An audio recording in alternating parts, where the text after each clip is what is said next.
Welcome to MINDSHOCK True Crime. This is your host, Bruce McGuire, and today we are covering the infamous Boys on the Track case. This case has been much requested to be covered on MINDSHOCK for a full, logical, comprehensive analysis of what went on in this perplexing case that is layered in conspiracy and cover-up in all directions. From Barry Seal to the Clinton crime family to many other allegations and overlapping conspiracies and cover-ups. Also, quite a few other unsolved murders in the area around the time that nobody really talks about as much. And why have they been overlooked and swept under the rug? These are the important questions here, and of course we'll be covering them in typical MINDSHOCK fashion with logic and reason at the forefront, attempting not to fall for any logical fallacies, like pretty much everything out there in the mainstream true crime and otherwise. If you want to help support the channel, you can donate to our PayPal. Just check the link in the description. Make sure you subscribe to the channel.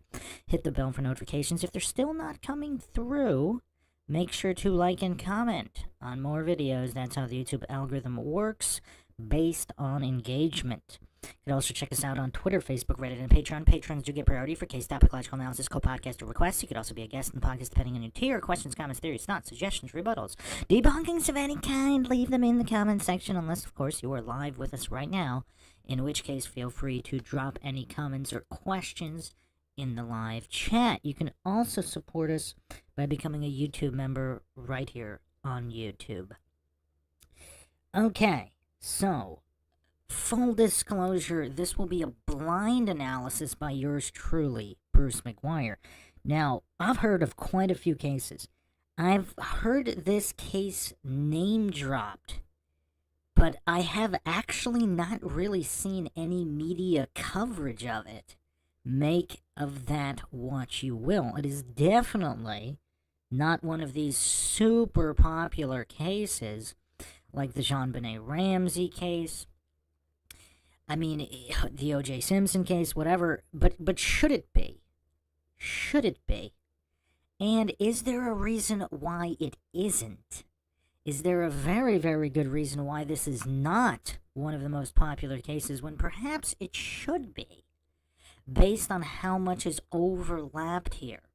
I know coincidence theorists and authority-worshipping cultists, the Dunning-Kruger crowd, I know they love this case as well for being able to write off everything as coincidence, particularly the Billy Clinton connections. Alleged connections, of course. So, let's go through a brief overview here. This is from encyclopediaofarkansas.net. The Boys on the Tracks.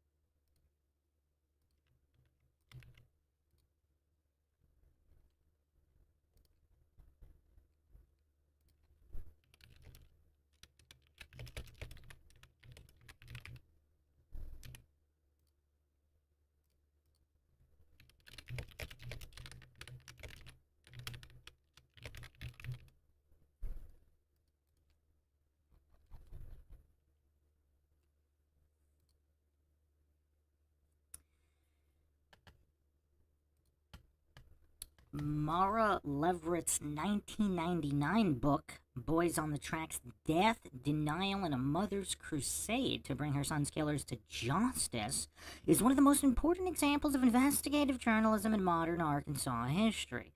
The book's subject is one of the state's most famous unsolved cases.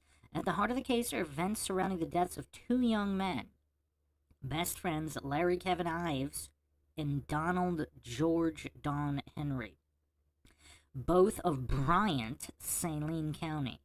and the resistance encountered by the grieving parents as they searched for the truth. The book won the prestigious Booker-Worthen Literary Prize in 2000.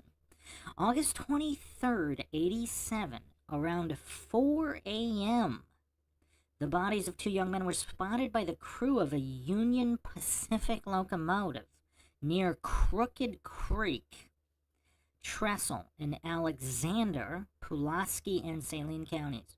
The bodies were lying between the tracks, wrapped in a pale green tarp. There was a gun nearby. The train was unable to avoid running over the bodies. The state medical examiner, Dr. Fahmy Malak, and this individual, for those that are well versed in the case, has made very questionable rulings throughout his entire career. And this one is no different. This is actually one of the reasons the case gained the notoriety that it did. Because this goof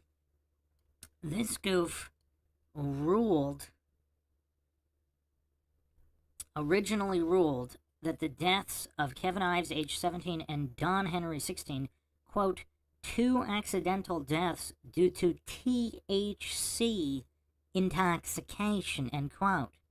THC is a component of marijuana. However, the parents disputed this and began to conduct their own investigations. Experts hired by the parents disagreed strongly with Malak's findings. And on February 26, 88, 5 days after a hearing, the boys' deaths were changed from accidental to undetermined. Later that year, a grand jury ruled their deaths a probable homicide. And NBC's hit show Unsolved Mysteries featured a segment on the case in the fall of '88, including allegations that the boys had been murdered due to witnessing something regarding drugs. Now, a lot of coincidence theorists, they hallucinate that this is just an impossibility in most cases, because one of the most prominent theories in any unsolved case is that the victims witnessed something they shouldn't have.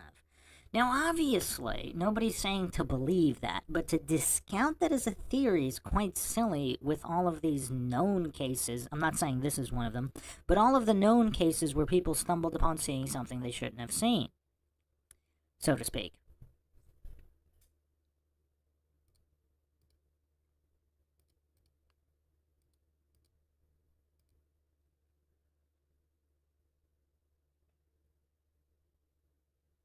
Rumors continued to circulate around the case, especially following the deaths of certain people who were supposed to testify before the grand jury. I mean, I'm sure that's all coincidental.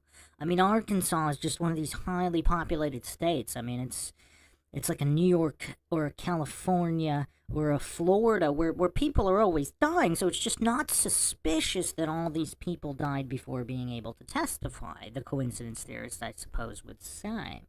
In '94, the Clinton Chronicles, a propaganda video purporting to connect the one and only Billy Clinton of the Clinton crime family to this case as well.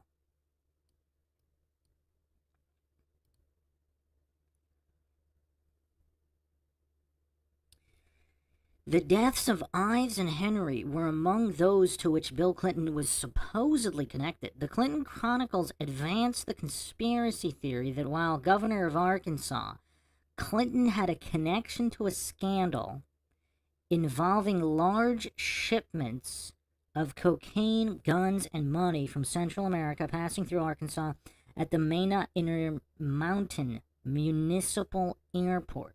It further speculated that the two boys had been murdered after stumbling upon a shipment moving through Saline County. Now, for those not familiar with the saga of Barry Seal, one such individual involved in all of this drug smuggling from Central America, I mean, see, it's weird. See, back in the day when a lot of goofs, like the average masses, they kind of believed what was on the idiot box. But now, I mean, especially post Epstein, I mean, even the most gullible of goof bootleggers who believe everything they see on the idiot box regarding news reports, etc. I mean, now that all this information is known, how outlandish is this theory? I mean, I'm not sure, because even if these boys stumbled upon some kind of shipment, would they by default have known what it was? And if there was political cover, so to speak, were they really worried about two boys saying, oh, we saw some guys moving some crates or something of that nature? I mean, I don't know. I don't know. Obviously, witnesses to illicit activity have been murdered throughout history. I mean, to discount that's quite silly, but is that exactly what happened here? I think there's a missing variable, as there always seems to be in a lot of these unsolved cases. But to completely hallucinate that it's a definitive possibility that none of these conspiracies are true, obviously quite silly. I mean, even the Encyclopedia of Arkansas, the general tone here is dismissive of so-called conspiracy theories, even though the track record of these conspiracy theories versus mainstream narratives is, I mean, it's a complete blowout on the scorecard. I mean, the CIA trafficking of drugs has been well known for quite some time now. See, in 88, see, was it 89 that it became known? 89, 90?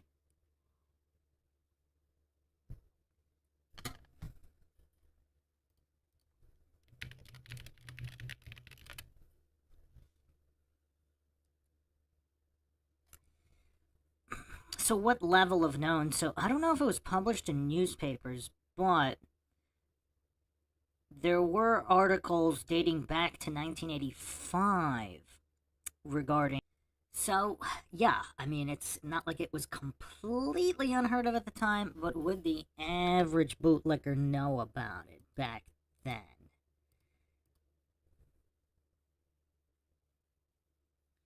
It further speculated. Okay, so further speculated that two boys have been murdered after stumbling upon a shipment moving through Saline County.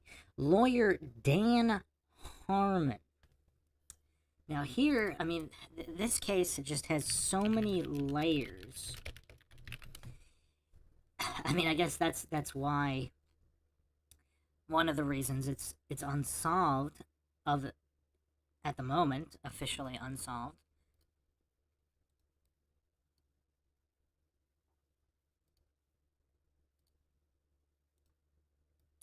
But the case has so many twists and turns here, so many connections to cover up and conspiracy.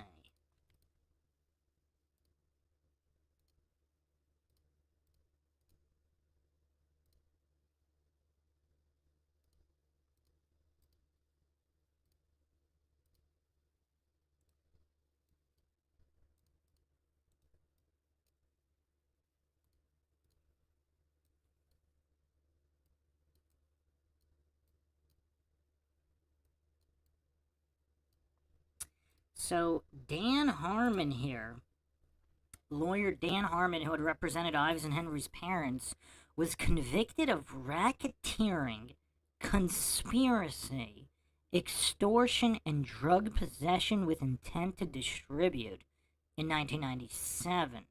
Leverett writes in her book that his conviction and the resulting 11-year prison sentence handed down in 98 proved, to the boys' parents at least, that their boys' deaths had occurred in an environment of local corruption.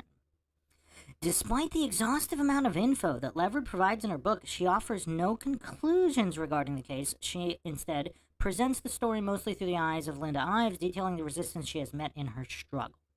Also, I mean, there's a little bit of reminiscence here of the Johnny Gosch case and Noreen Gosch's quest for justice in an environment of just absolute corruption, cesspool of corruption in Des Moines and elsewhere.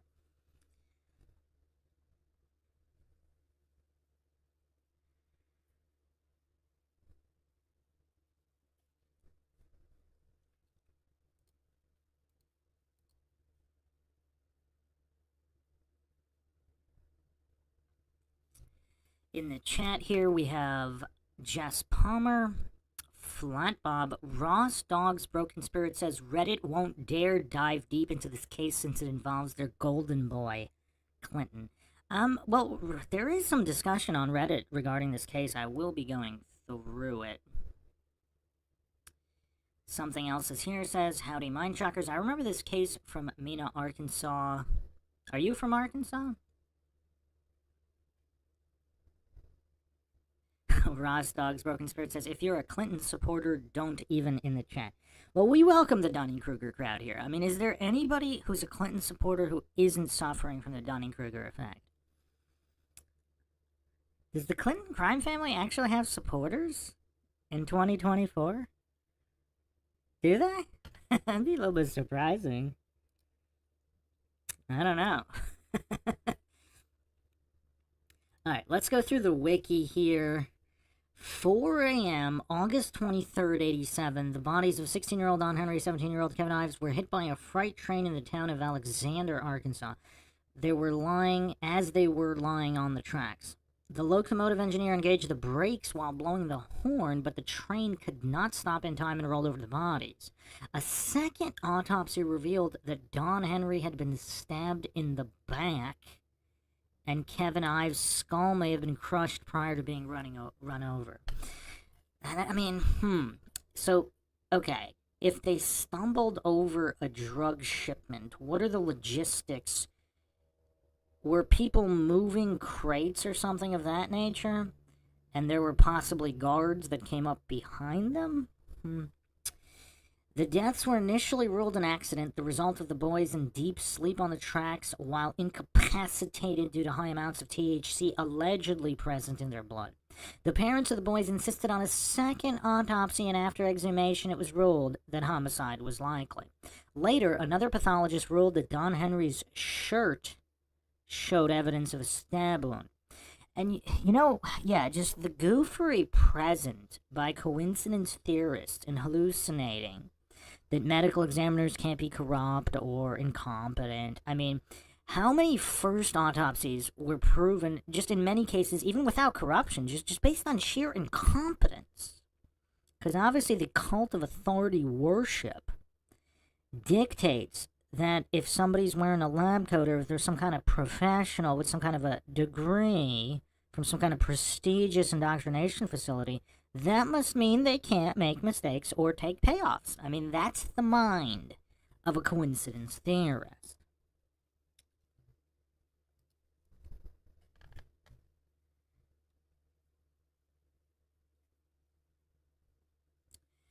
Welcome, Carol, in the chat here. Background, 4 a.m., August 23rd, 87, the crew on board a 75-car, 6,000-ton Union Pacific freight train, more than a mile long and traveling at a rate of more than 50 miles per hour, en route to Little Rock, Arkansas, spotted two boys lying motionless across the tracks about 300 feet ahead. Here's the other thing, too. I mean, this just occurred to me. How many people, either via marijuana, alcohol, or otherwise, just take naps on the tracks?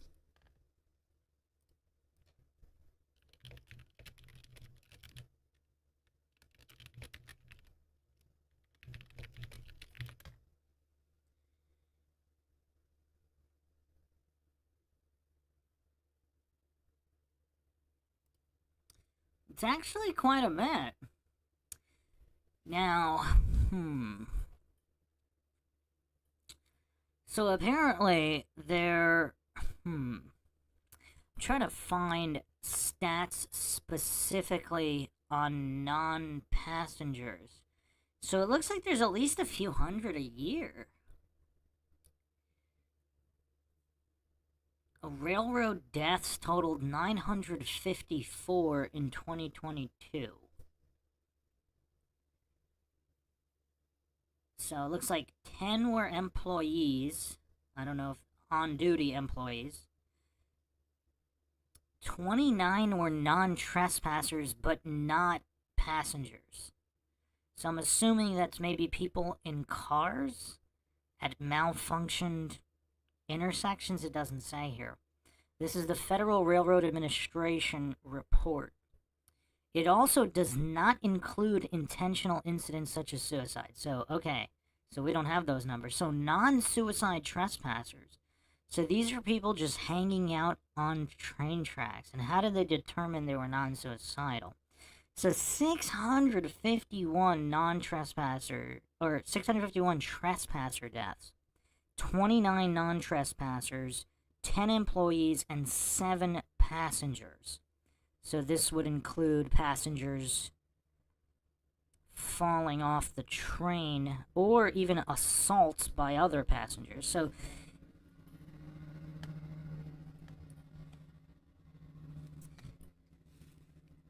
yeah, I mean this is kind of a lot, but it also, this does not include suicide. So I don't know how they determine, how do they differentiate a trespasser from a suicidal individual?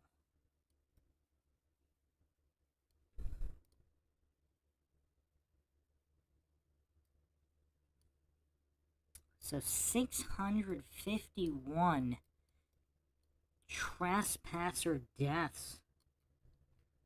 Huh.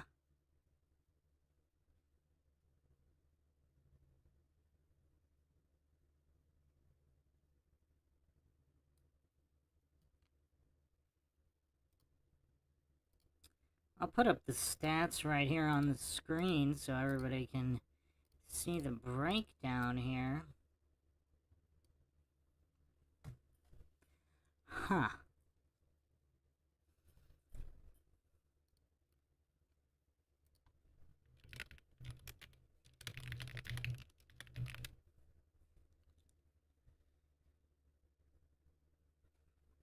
The Volpe National Transportation System Center says hundreds of people lose their lives every year on train tracks due to trespassing or suicide. Washington Post had an article, this is way back in 2018. The article was published. More than 300 times last year, people walked onto railroad tracks to intentionally put themselves in the path of a train. Huh? Now, how many of them were lying down asleep, though? Not that, I mean, I'm just curious. So there are 100, so as of 2018 here, 137,465 miles of freight railroad lines. Over 1,000 injuries, several hundred deaths. So not incredibly rare, but I guess they're not really classified in terms of how many were lying down or, imbibed drugs of some kind and then lied down on the track.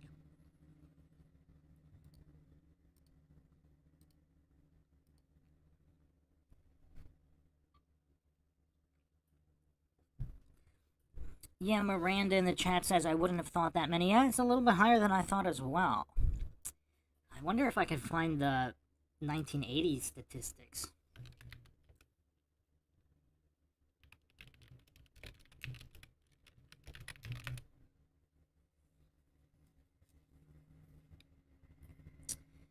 So they have list of rail accidents, but that's about it.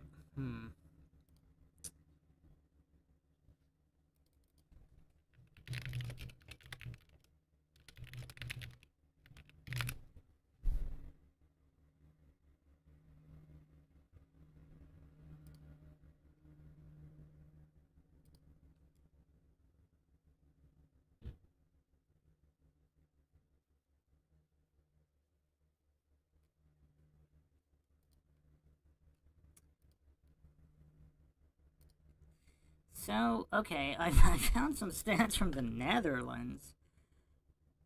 Some strange statistics here.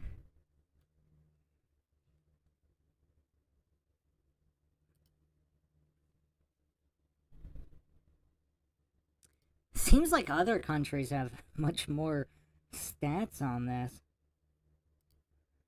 Okay.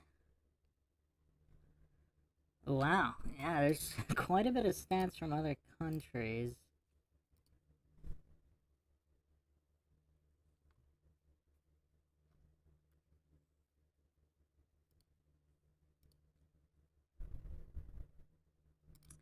UK has a lot of these stats as well.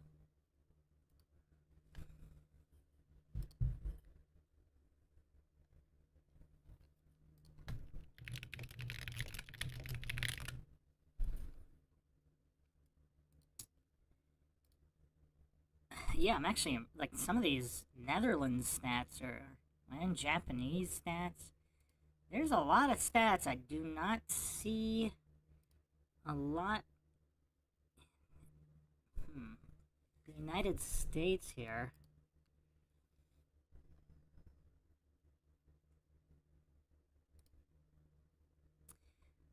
It's quite curious.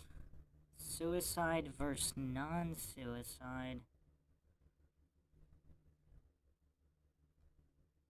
Oh, here we go.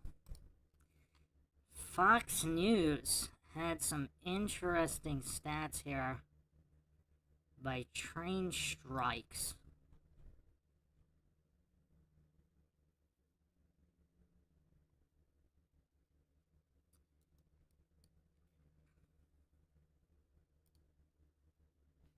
Just give me a second, I'll put them on the screen.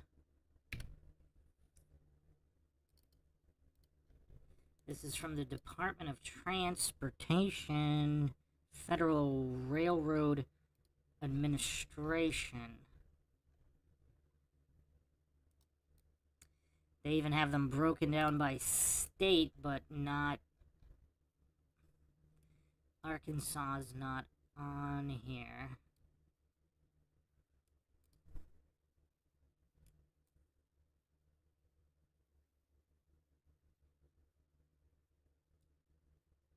They do not have a link to the source here. But they do have actually more in-depth stats than I thought. They even have indictments.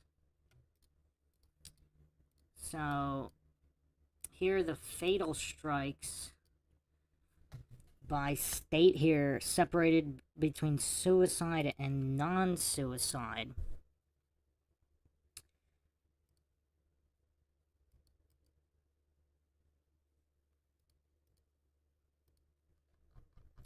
So this was published 2020.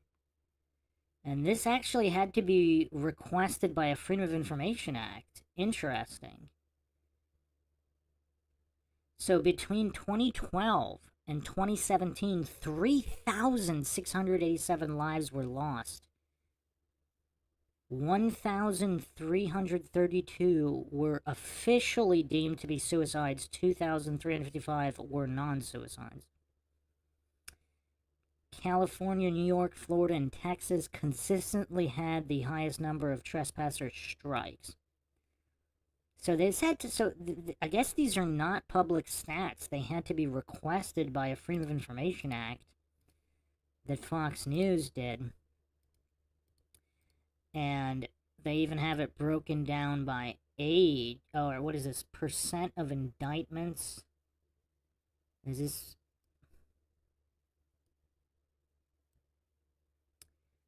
And they have it here, suicide, non-suicide. And then they also have, believe it or not, like this was what I was looking for, they do have position relative to the indictment. So I'm assuming they had to have survived to get indicted. Oh wait, incidents, not indictments, my bad. So this is the incidents. Okay. I was wondering why they would keep track of the indictments, but okay. Lying down, walking or stepping onto the tracks, and standing. So red was suicide. So they actually, over 30% were lying down. Interesting.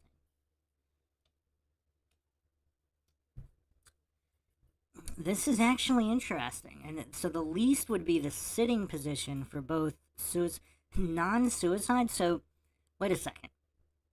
So they were just sitting, what, eating their lunch on the train tracks when they got hit, and it was non-suicidal? I wonder how they determined it to be non-suicide. Non-suicide's in the blue, suicide's in the red.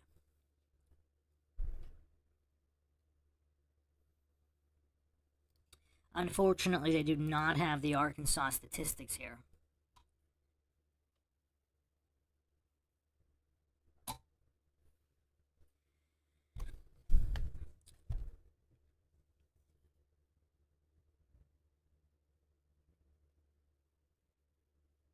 Oh wow, that's really sad. Something else is here. Said, I actually had a friend years ago that chose train tracks as his life exit. Very sad.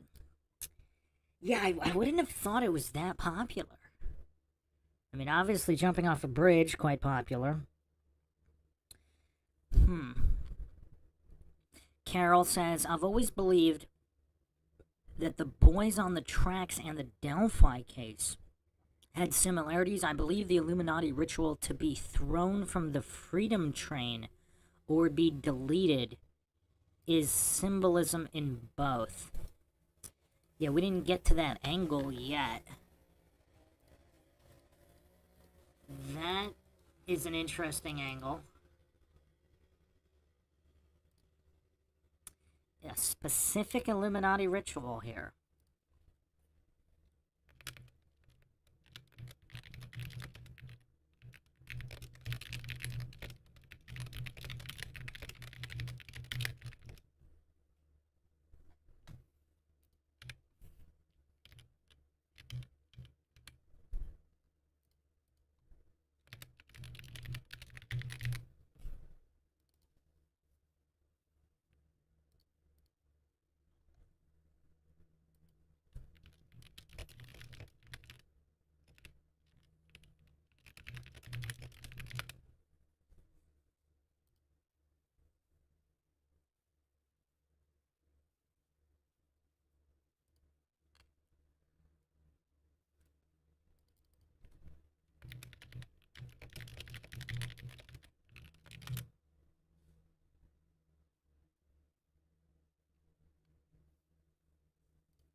Alright, well let's get back to this here. So not the rarest. So even lying down,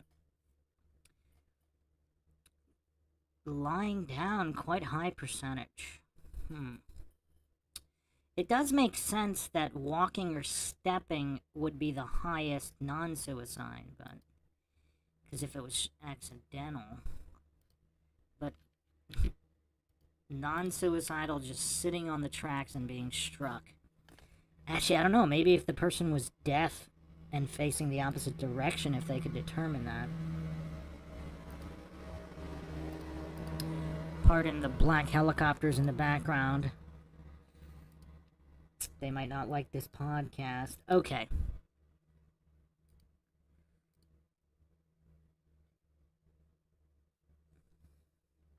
Let's continue here. So the people on the train, so they're going more than 50 miles an hour. They spotted the two boys lying motionless across the tracks 300 feet ahead. Members of the locomotive crew also stated that the bodies were partly covered by a green tarp, though police disputed the existence of any such tarp, and none was ever recovered from the scene. That's another interesting wrinkle in the case. Huh. That's weird. Did somebody remove the green tarp because it had evidence on it? Nearby was a .22 cal rifle and a flashlight. The boys did not move despite the sound and vibration of the approaching train, its emergency brakes, and its air horn. More than 1,000 feet of the decelerating train crossed the point where the bodies lay before it came to a stop. The train's crew reported the incident to railroad and law enforcement authorities. By 4:40 a.m., police arrived on the scene. So about 40 minutes to get rid of the tarp and any other evidence. The boys had reportedly left home about midnight to go hunting. The gun and flashlight near the bodies suggested they were using a hunting technique known as spotlighting, which involves using a bright light to scan for animals whose eyes brightly reflect the light after dark. Okay, so how popular is after midnight hunting in Arkansas for 16 to 17-year-old boys? I actually don't know the answer to this question. However, it would stand to reason that that would be a time where you can stumble upon illicit activity, more so than in the middle of the day.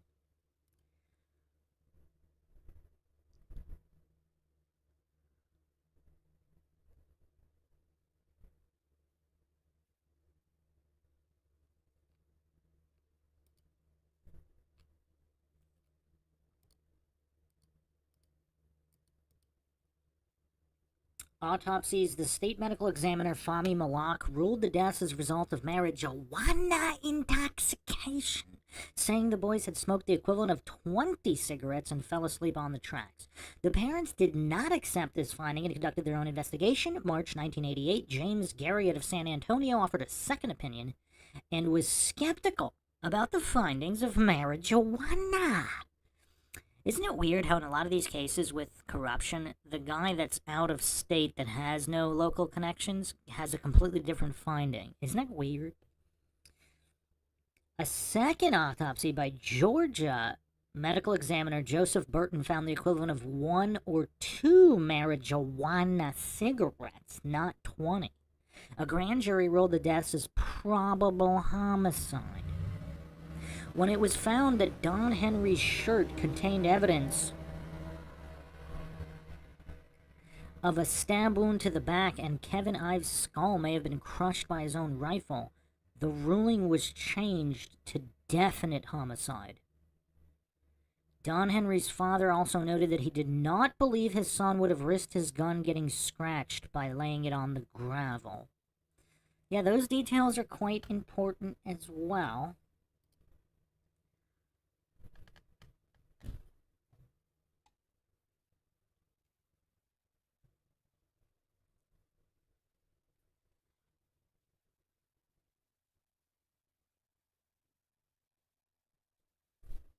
Eric Graffer in the chat says, for those of you who've seen the Maddie Scott case, what do you think happened? Yeah, wow. I need to do another episode on that case as well. In so many cases, the early rumors turn out to be true. That's why I never write them off. Those are the ones that need to be investigated the most.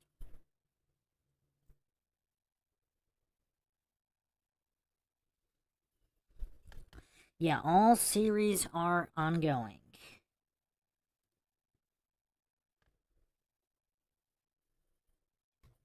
Investigation. Despite pressure from the victim's parents, Saline County Sheriff James H. Steed Jr.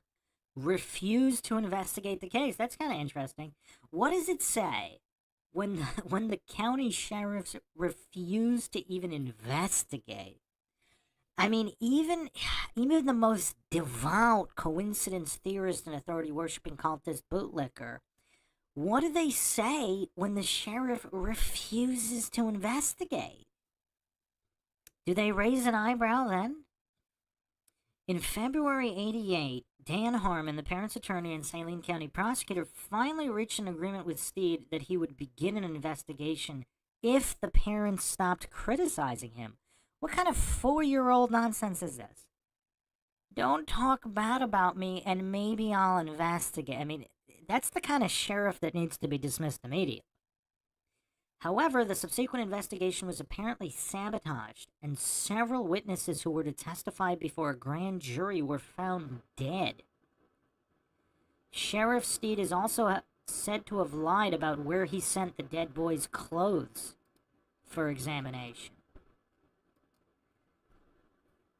He sent them to Arkansas State Crime Lab and not, as intended, to the FBI. Harmon also soon lost the trust of the parents, as he is said to have prevented the case from being solved. And why would he do that? Is this simple incompetence, or were there payoffs?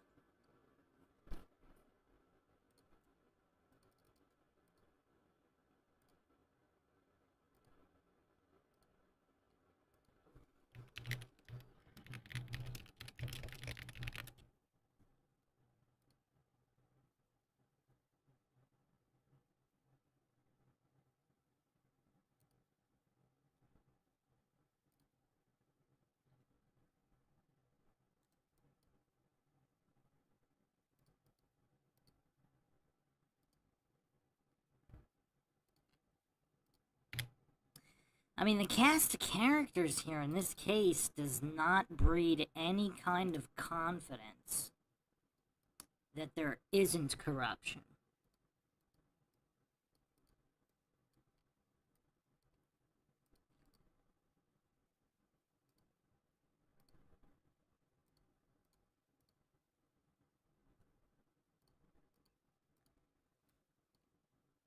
I mean, just look at this cast of goof bastards here. Like, when you have this many goof bastards, like, how is this supposed to get solved?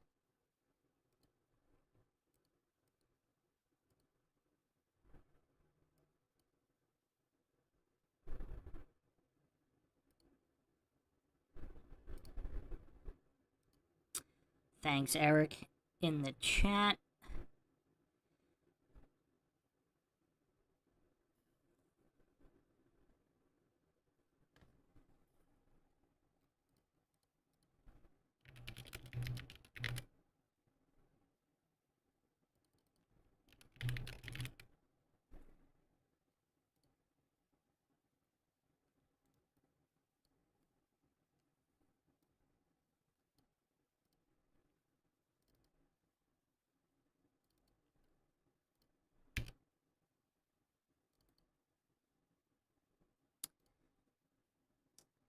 Yeah, I mean, we have Pablo Escobar and also, let's not forget, Barry Seal. Just, again, when you have this many goof bastards, what is really going on here?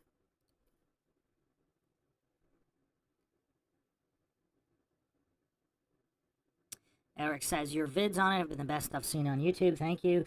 I try to be as comprehensive and exhaustive in each and every case, upturning every stone, examining every theory possible, positing new theories with logic and reason at the forefront. Something else is here, says Barry Seal looking like Alex Jones's uncle. Would anybody be surprised if there were familial links between Alex Jones and Barry Seal? Would that surprise anybody?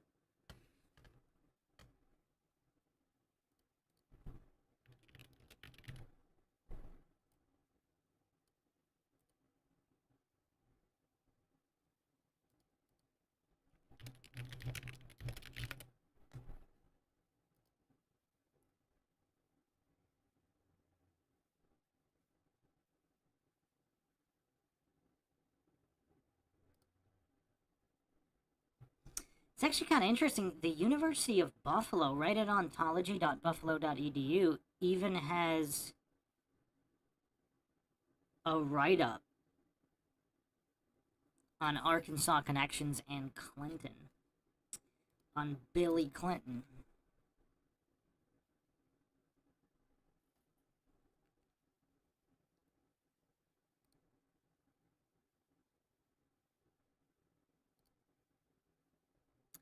Yes, Eric. All live streams are also posted as videos under the playlists of true crime, or if they're under the playlist of a specific case. A lot of people don't use the search engine on YouTube, but if you go to any YouTube channel, you can search the channel itself for any videos.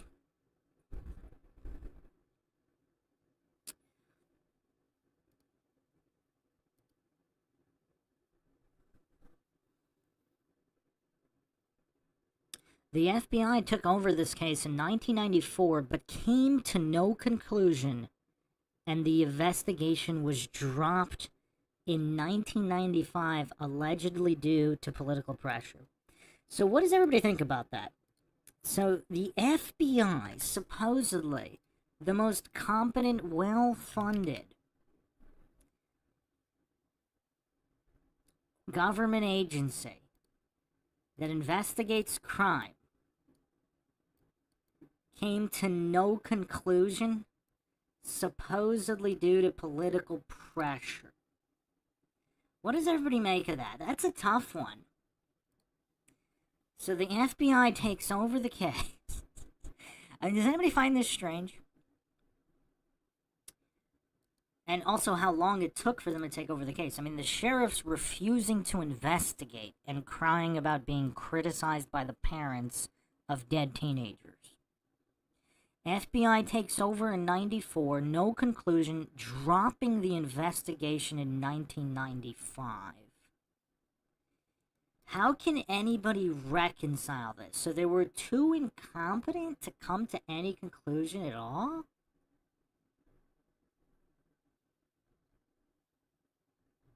So this is straight from idfiles.com, the FBI Arkansas Bureau. Brief overview. All investigations of the murders of Kevin and Don have been shut down, and nobody has been indicted for anything. Along the way, several witnesses were murdered. Many more were threatened, intimidated, and even imprisoned. Legitimate investigators were discredited and fired, while those who participated in the cover-ups were protected, rewarded, and promoted. Then, FBI Special Agent Phyllis Cornyn was put in charge of investigating the murders and all previous shut-down investigations.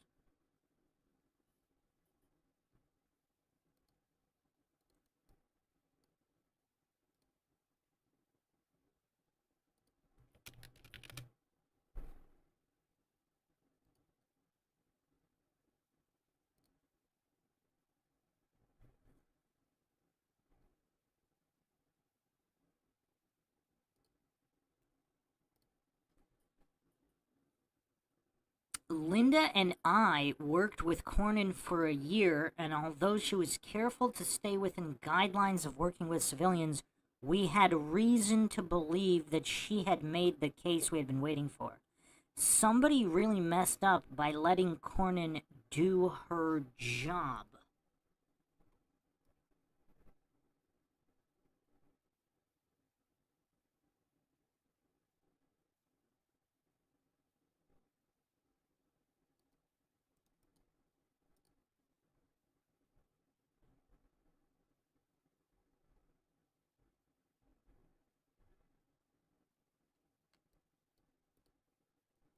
So this is from idfiles.com.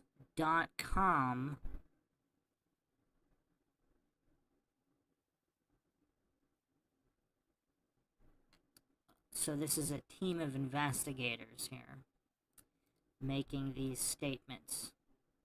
Around this time, I.C. Smith, a high-level agent from D.C., I wonder if that's his real name, I.C. Smith, Agent Smith, a high-level agent from D.C., was brought in, and it wasn't long before Linda and I recognized another shutdown coming. The archives below is the documented story of our clash with the FBI and Smith. In the end, Phyllis was fired, Smith was forced into early retirement, and the FBI closed its investigation. This was number 6. Wait, so there were 6 investigations? Note that no investigation that we know of looked at the mean connection to the murders, which supports our belief that Mina was the reason the murders of Kevin and Don would never be solved. It's interesting to note that 7 such investigations of Mina drug smuggling suffered similar fates. So there were, wait, was this 6 investigations of the Boys on the Tracks murders? And then there were 7 other investigations of Mina drug smuggling that just terminated with no resolution? The end of the FBI's investigation of the murders was not the end of our challenging the FBI. It has been a 2 decades-long ongoing challenge, but the FBI has been exposed for what it is. Replying to FOIA requests for documents, they claimed they had 0.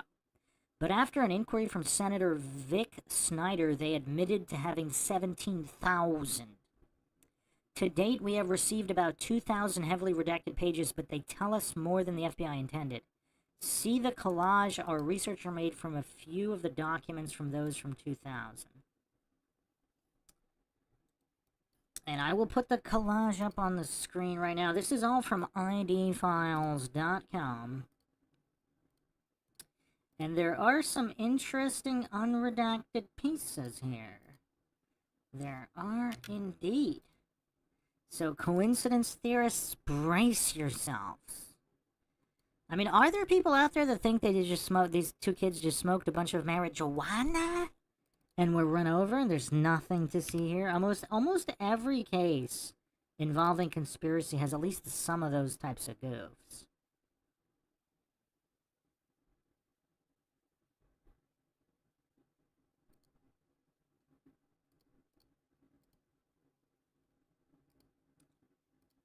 there's actually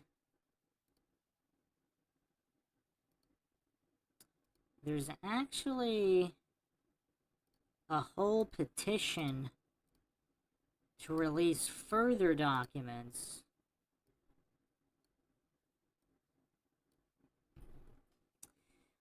So, supposedly no records were located, and then all of a sudden in 2000, 16,600, I wonder why it was in 16,666, pages were responsive to requests.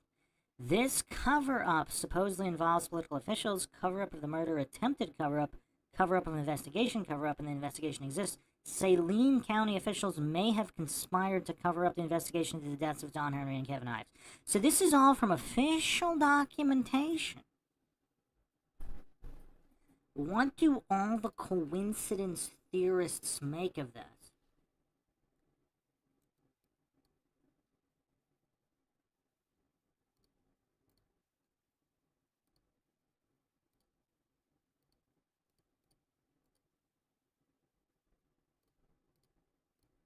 Here's even more statements here.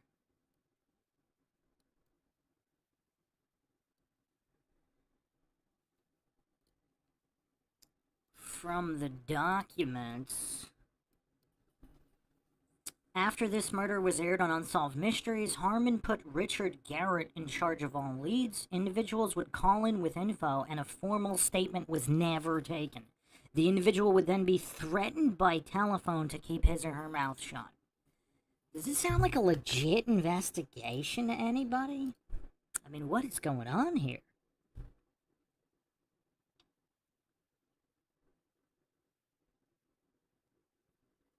What the heck is going on here? So was the FBI brought in to put the kibosh on any kind of legit investigation? Was the goof sheriff on payroll?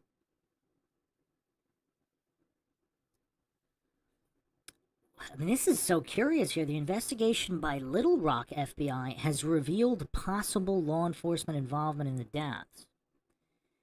So, I mean, obviously there are some good FBI agents somewhere, somehow not involved in cover-ups. And the fact that this is all in the documentation that wasn't redacted, I mean, what's most of them were redacted that were released, and there's many thousands more that were not released. So, what does this all mean if this was unredacted, or did they simply forget to redact? Surrounding this case are at least 6 murders with possible links. Investigation at this point in time reveals that a cover-up in the investigation exists with law enforcement.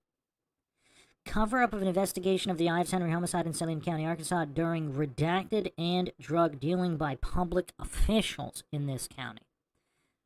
So public officials, I mean, are these politicians in addition to law enforcement? Investigation has revealed that law enforcement officials in the Little Rock area may have been involved in captioned homicide. At that point, evidence from the Henry Ives case began to be misplaced. So that's intentionally misplaced. Law enforcement officials alleged to be involved in drug trafficking in Saline County. As a result of numerous homicides surrounding the incident related to the boys, individuals are very scared to talk to anyone due to fear for their own life. The Little Rock Division has been gathering intelligence on current political corruption in Saline County, which will parallel the corruption resulting in captioned victims' deaths. This alleged cover-up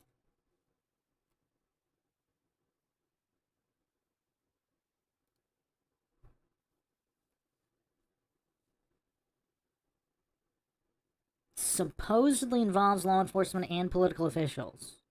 It is now believed that all of these individuals are connected in the cover-up investigation regarding the deaths of Don Henry and Kevin Ives. Judge John Cole was paid to appoint Dan Harmon as a special prosecutor in the Ives Henry case. Well, that's a big one. That's kind of interesting. So this is from the official FOIA documents.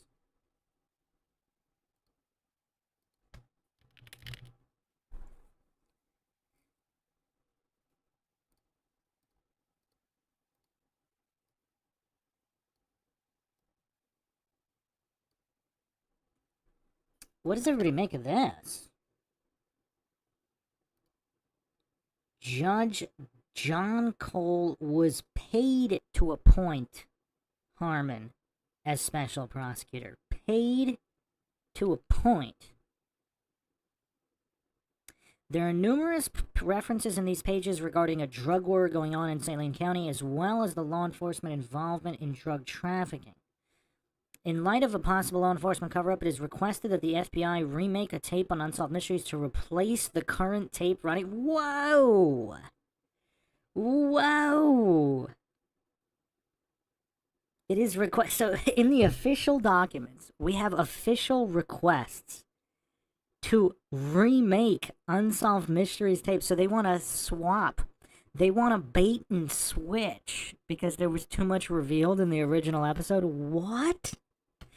For all the coincidence theorist goofs who hallucinate that government agents would never do things like this. I mean, this is right in the official documentation. Based on the foregoing, it is my recommendation that the FBI conduct no further investigation into this matter. Ivian C. Smith, Special Agent in Charge, FBI, State of Arkansas.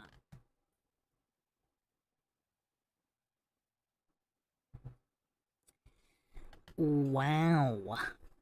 Are there still any conspiracy deniers at this point? I mean, this is bonkers stuff. This is bonkers stuff. And they originally said there were no records at all. That's kind of curious. That's kind of curious. Something else is here says, to not be a bloodline family, the Clintons must have put in some serious work to get the protections they've had. Sick, evil people.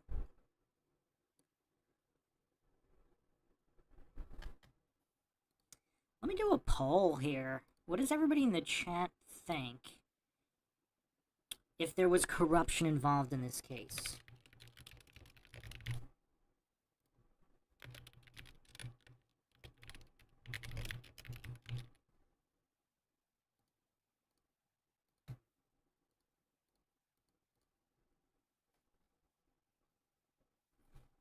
Let's see what everybody says.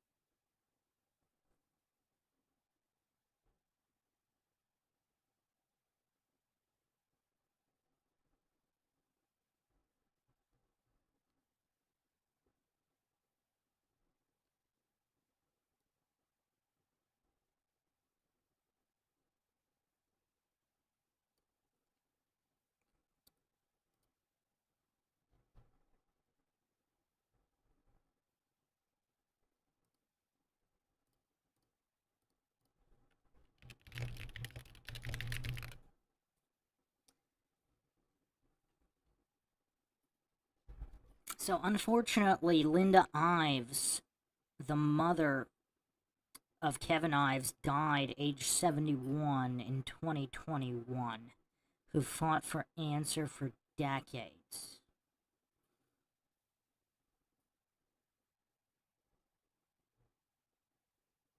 But she was involved in this investigation here. We're going to go over the FBI timeline in a second. I will leave the poll running here. Wow, 100% of people in the chat who voted said corruption in this case, yes. So let's go through the timeline here by Linda Ives. December 93, I was contacted by a witness who claimed to have been present at the tracks the night Kevin and Don were murdered. Although it had long been rumored that our local prosecutor Dan Harmon was involved, I was stunned when the witness placed Harmon on the tracks with the boys the night they were murdered. The eyewitnesses, hereby referred to as EW for eyewitnesses, was extremely reluctant. The eyewitness was extremely reluctant to trust any law enforcement officer of any kind but I convinced EW to meet with Saline County Detective John Brown, who had been working the case for about a year. Brown took EW to the Little Rock FBI office where EW was interrogated and immediately placed into protective custody. Surprised by the FBI's drastic action based on one interview, Brown was told by FBI officials that EW's testimony confirmed information they already had. Several days later, EW passed an FBI polygraph. So that was December 93. February 94, the Little Rock FBI officially took control of the case. When John Brown informed me that the FBI had instructed him to turn over all evidence in the case, I was immediately outraged. And after having witnessed the 1990 federal investigation manipulated and shut down by Chuck Banks, some of the names in this case, I was suspicious of their motive. February 28, 94, I called the ranking FBI official Brown had been dealing with, Administrative Special Agent Al Finch. When I voiced my suspicions and objections to the FBI's sudden interest in the case, my fear was heightened by Finch's untruthful response. He stated that the FBI was only an assisting agency and their role was very minor.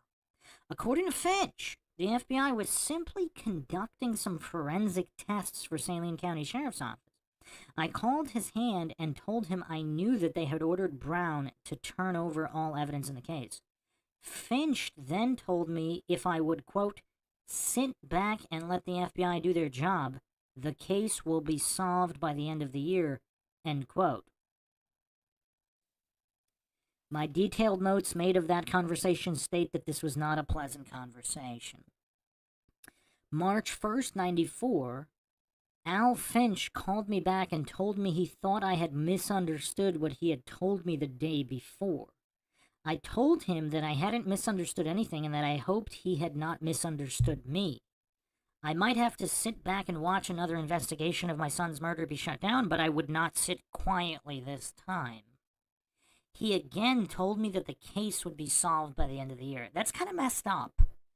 If you're a head FBI agent, you're telling the mother of a murdered child the case will be solved by the end of the year. And then it's not solved? That's kind of messed up. Not only not solved, but is this guy intentionally railroading the case? My notes of this conversation state Finch's call was as close as you can get with to get to an apology without being one. Early March 94, my husband Larry and I began communicating with Phyllis Cornyn, the FBI agent assigned to the case, and were told that Little Rock FBI had recommended to the Justice Department in Washington that Chuck Banks be charged with obstruction of justice for shutting down the 1990 federal investigation. Also, in early March, Phyllis called Gene Duffy's brother, David Kesey, asking for Gene's assistance. When Gene had not returned her call in a couple of weeks, Phyllis called David back and asked him to at least tell Gene that the Little Rock FBI office had recommended that Chuck Banks be charged with obstruction of justice. This info persuaded Gene to get involved in the case again. March 18th, 94, Gene made contact with Phyllis. They spent many hours talking on the phone over the next several months. Although Gene and I had not yet met, we were both exchanging info with Phyllis. At one point, Phyllis told me that, quote, no one was failing polygraphs but cops, end quote. Let me say that again for the coincidence theorists. Quote, no one was failing polygraphs but cops, end quote.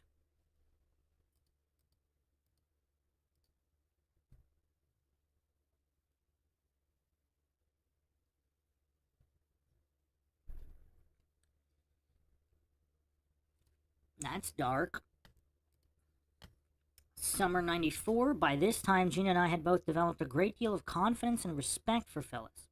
Gene had come to Arkansas during the summer, and we exchanged files, interviews, documents, and names of informants. Gene had also met with John Brown, and when all the info was put together, it became clear that Kevin and Don were murdered over a drug drop connected to the Mina drug smuggling operation. So, Wow.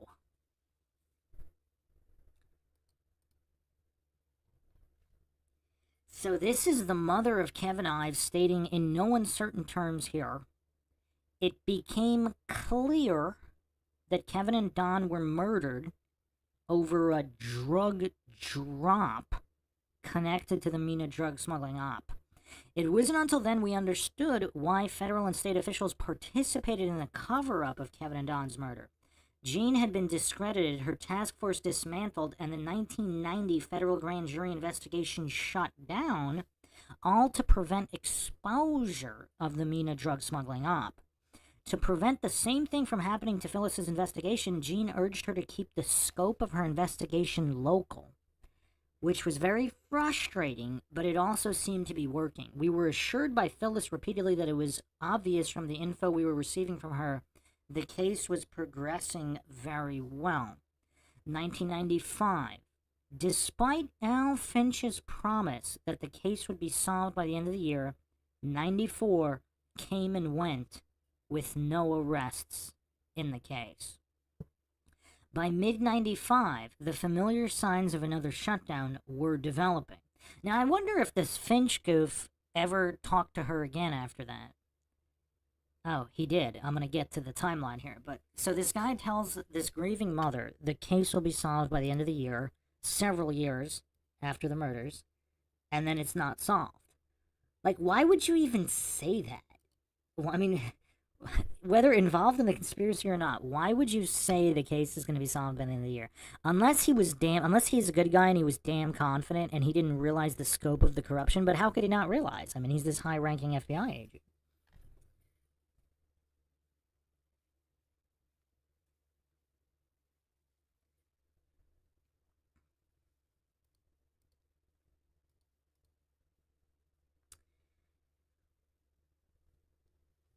Okay, so by mid 95, familiar signs of another shutdown were developing. One clue was when FBI agent and Harmon buddy Floyd Hayes, who Jean and other investigators familiar with the case and the Mina investigation had reason not to trust, was assigned an offshoot case to look into public corruption in Saline County. Sick at heart, we asked Phyllis if Hayes would have access to the files on Kevin and Don. He would. Jean told Phyllis, this is the beginning of the end. Phyllis was also very concerned about this, but assured us that steps had been taken that would make shutting down the case impossible. She was wrong. November 95. After Phyllis failed to return several phone calls, I called FBI headquarters and requested a meeting with Al Finch. Oh, maybe, I guess she didn't talk to Finch again. I was told that Finch was out of the country and they didn't know when he would return.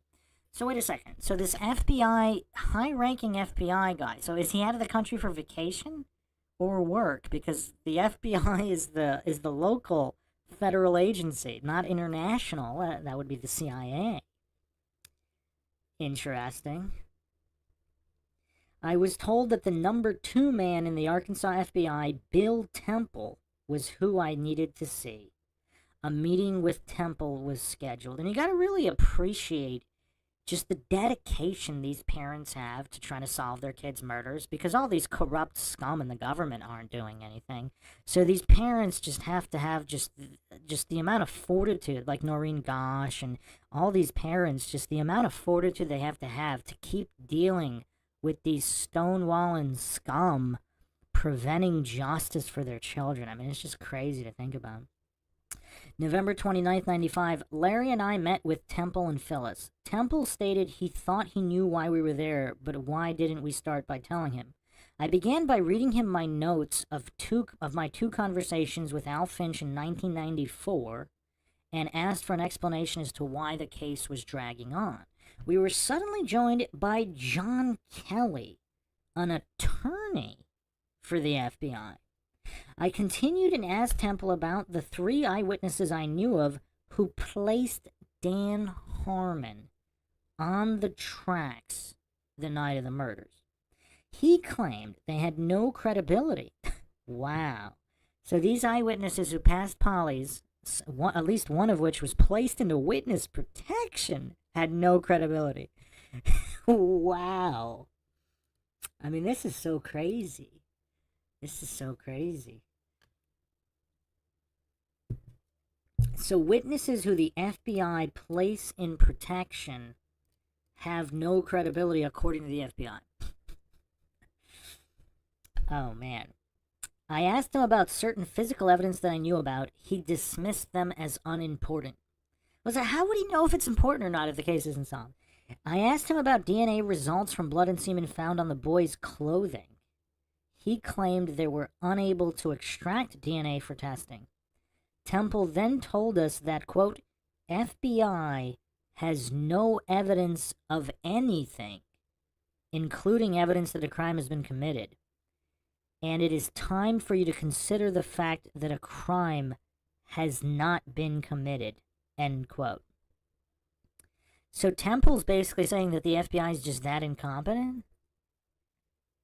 Or involved in the cover-up. Stunned and devastated, I walked out of the meeting in tears. I mean, imagine telling a mother this. This is crazy. And this is after the FBI had already confirmed homicide.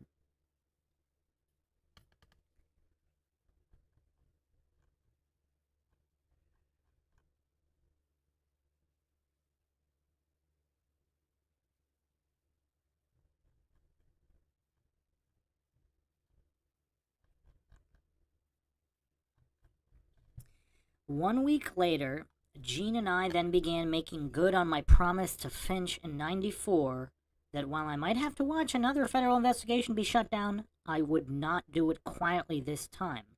That old hammer they had always used, don't do anything to jeopardize the case, didn't work anymore.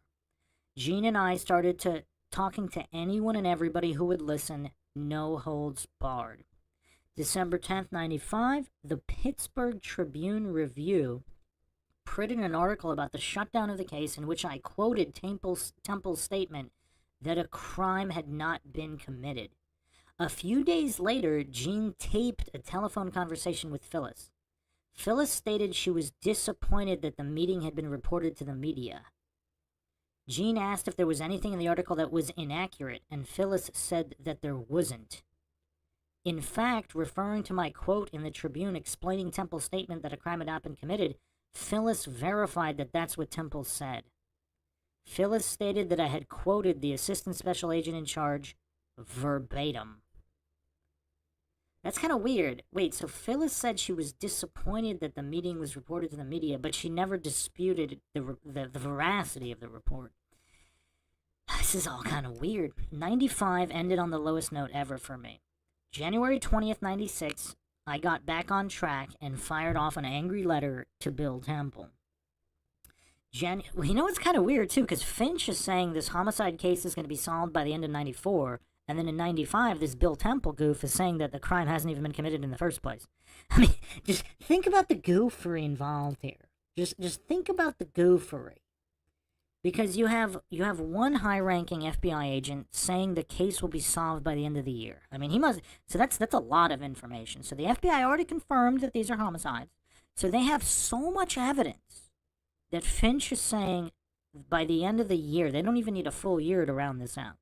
Then the next guy in charge all of a sudden is saying they have no evidence and that there wasn't even a crime committed.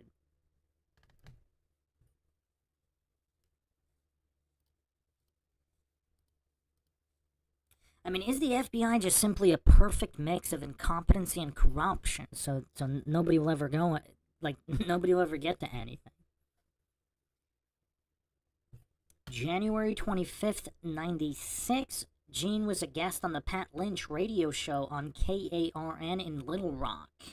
Lynch, who has the largest radio audience in Arkansas, had been a champion of this story in spite of his political views and support of the Clintons against suggestions they're involved in any type of conspiracy, like the Mina cover-up.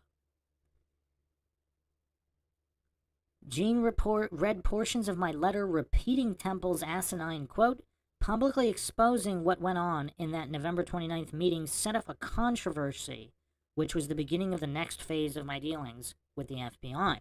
January 31st, 96, I.C. Smith, the head, Agent Smith, The head of the FBI in Arkansas gave an interview to the Benton Courier, the small local paper which was instrumental in the smear campaign on Jane. Smith told the Courier that, quote, Temple is a caring individual who has been very concerned because he has been so badly misquoted. The Courier article says that Smith is convinced that Temple said nothing to Ives in such a cold-hearted manner, end quote. So if he's convinced, an FBI agent is convinced that another FBI agent told him the truth. Oh, man. Wow. I mean, the level of goofery in addition to the corruption. I mean, this isn't just corruption. This is corrupt goofery. This is a new category of goofery and corruption. I.C. Smith's interview, bungled defense, February 1st, 96. Because the Courier printed Smith's statements without giving me an opportunity to respond to Smith, in essence calling me a liar, I responded in a letter distributed as a news release. The same day, Jean wrote a letter to I.C. Smith informing him that she had his own agent, who was a witness to Temple's statement on audio tape, verifying that I had quoted Temple correctly. I mean, this is kind of awesome. This mother just taking it to the corrupt FBI, lying about her. Can you imagine? Like, how much of corrupt scum do you have to be? Not just to cover this all up, but to go out of your way lying about the mother of a murdered child. Wow. I mean, does the FBI have no shame? First week of February 96, since Smith said in his interview to the Courier that, quote, would be willing to meet me personally with Mrs. Ives and discuss the case, I called to request an appointment for Larry and me. A meeting was scheduled February 8, 96 at 2 p.m. February 8, 96. As time for our appointment with Smith drew near, Larry, who had been an irregular work schedule as a locomotive engineer, had not yet gotten in from work.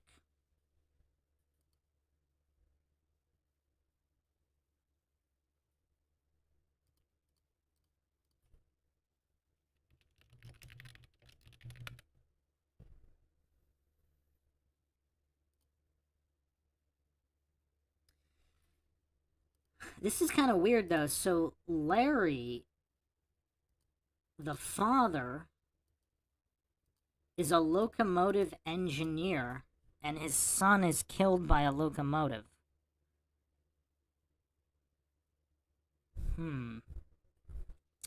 Anybody think that's all mere coincidence? I mean, out of all the jobs someone can have,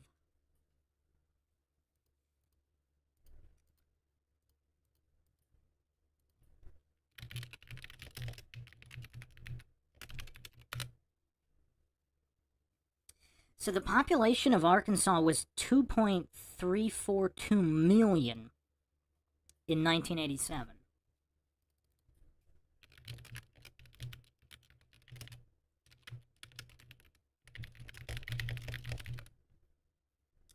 So there's only 32,000 locomotive engineers in the entire country today, with a much higher population.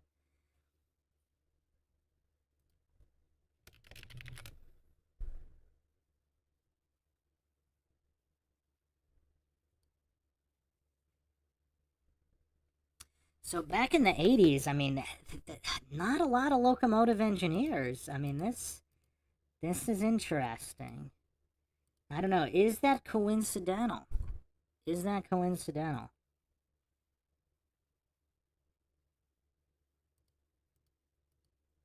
Maybe it is. Maybe it is. So, anyway, going on here. So, Larry, Ives' father, irregular work schedules, locomotive engineer, had not yet gotten in from work. After the recent events and Smith's obvious lack of regard for the truth, I was reluctant and, in fact, unwilling to meet with Smith without a witness to whatever might transpire or what might be said at our meeting. I called Smith to ask if we could delay the meeting until the following morning so that Larry could be there. I was quite surprised at Smith's obvious anger and reaction to my simple request. Smith made several remarks about my behavior in the press which he felt was inappropriate. He felt inappropriate that a grieving mother was defending herself against corrupt FBI agents saying that she was lying. He then asked why I wanted to meet with him and stated he didn't see any reason for us to meet. I reminded him that it was he who suggested a meeting in his statements to the Courier. At that point, the conversation literally turned into a screaming match before I hung up on him. Now, is that the type of professionalism one would think an FBI agent would possess? He's screaming at the mother of a murdered child. I mean, this is kind of weird. I mean, everybody kind of knows why, though, because she called the goof out. She wants justice. He's lying and covering it up. So, I mean, yeah, this is crazy. Late March 96, Obstruction of Justice was released. Gene and I devoted thousands of hours to researching and editing the video in an effort to make it factual and informative. We began making appearances via telephone on talk radio throughout the country in an effort to expose the corruption surrounding Kevin and Don's murders. We made no bones about the FBI's participation in the cover-up, and in fact frequently detail my meeting with Bill Temple and I.C. Smith's response in the Courier. June 7th, 96, two Houston FBI agents interviewed Gina and her at her home in Pasadena, Texas.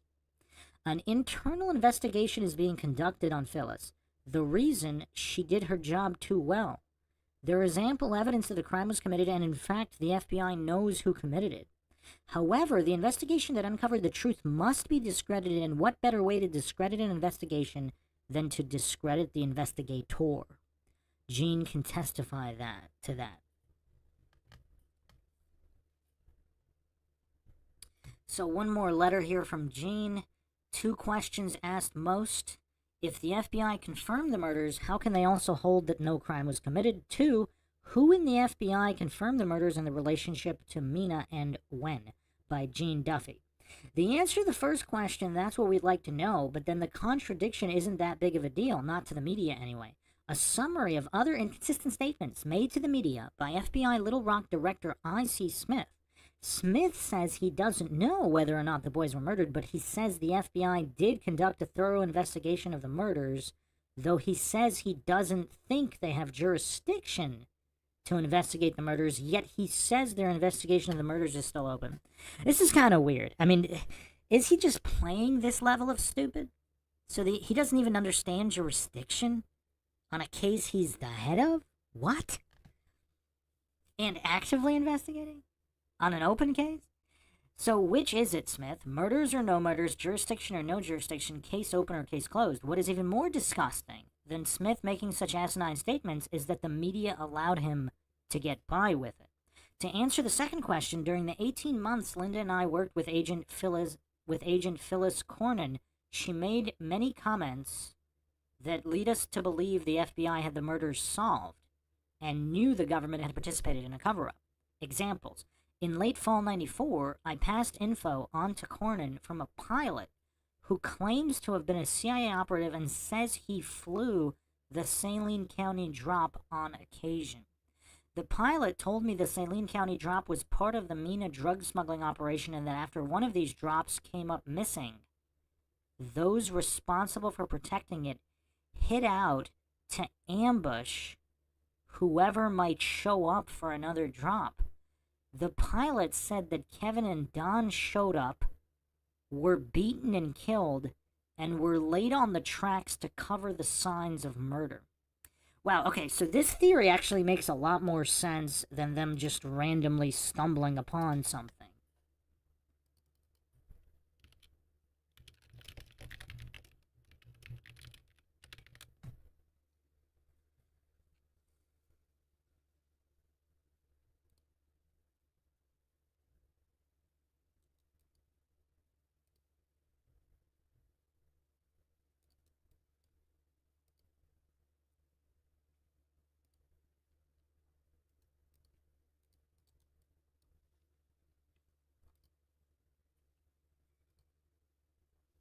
Because if they thought that these boys were somehow involved in intercepting another drop that went missing, then, and they wanted to ambush them because they thought that these were the individuals that picked up the drop.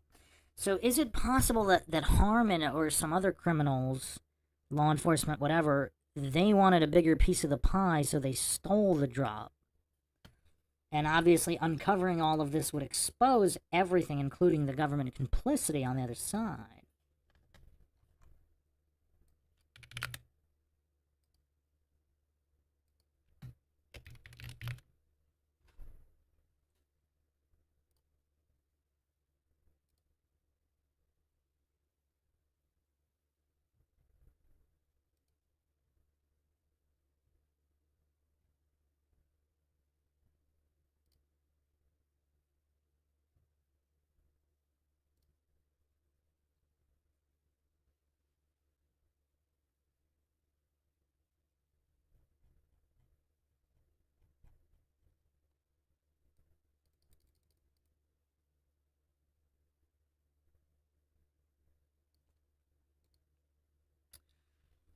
Give me 1 second. I need to pull.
Trying to find some aerial photos here, which is proving quite difficult, of the Mina airport.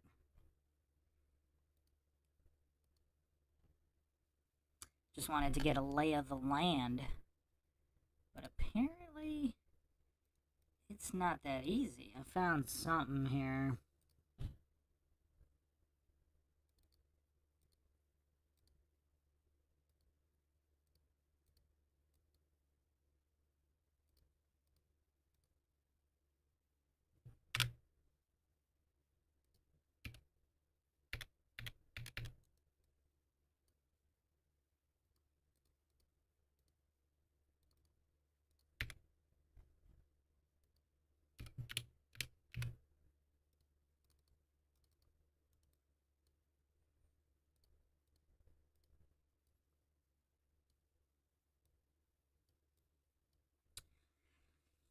I couldn't find any really great maps of the entire area, but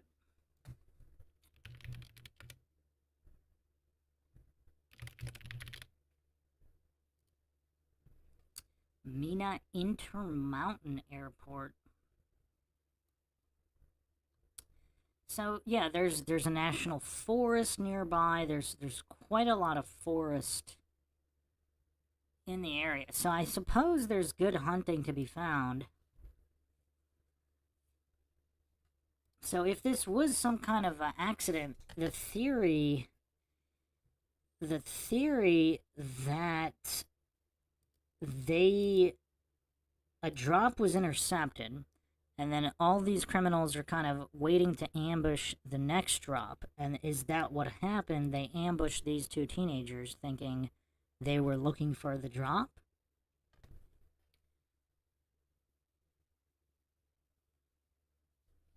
Cornyn had been involved in polygraphing witnesses and suspects during this time period, and several weeks after I passed on the pilot's story, she told me she verified the story through polygraph tests.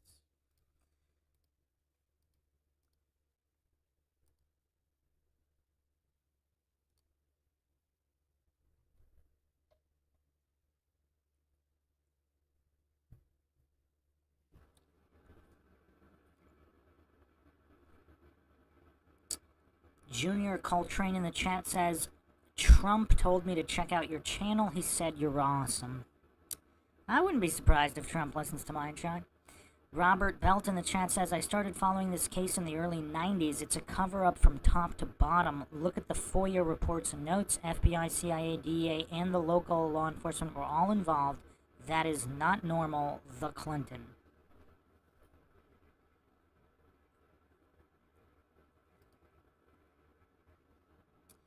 Cornyn told Linda they had polygraphed Danny Allen, a city cop at the time of the murders, and the FBI could prove at the very least that Allen helped lay the bodies on the tracks.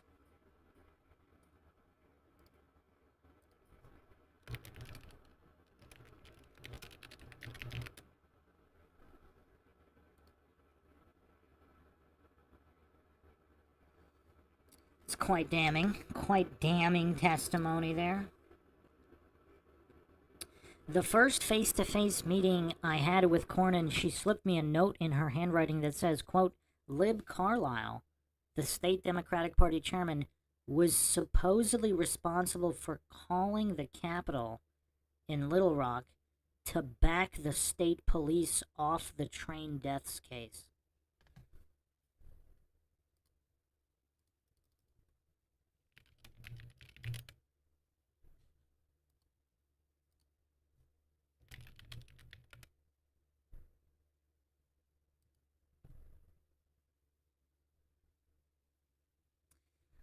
Interesting.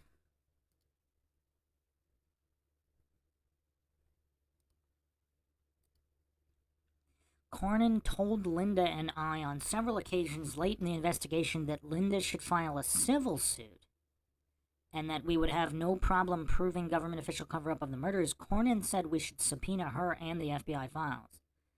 Wait, did they not do this? Why wouldn't they do it? Throughout the investigation, Cornyn repeatedly told Linda and me that the investigation was going very well. During one of the last communications Linda had with Cornyn, Cornyn told her they had one more person to poly, which should bring the investigation to a close. That is apparently what happened. Cornyn was not the only one assuring Linda that the case was going well. Cornyn's supervisor, Al Finch, told Linda she should sit back and let the FBI do its job and that she would be very pleased with the outcome. So was Finch really in on it, or was he a good agent who genuinely believed the corruption would be exposed and then he was just relocated after the fix came in? Although Linda and I felt that Cornyn was very forthright during her 18-month-long investigation, signs began to appear that caused us concern. We recorded telephone conversations that will prove several lies the FBI has told. We'll, of course, be passing the notes on to you. Thanks for your support and your prayers. Both help keep us going. Gene Duffy.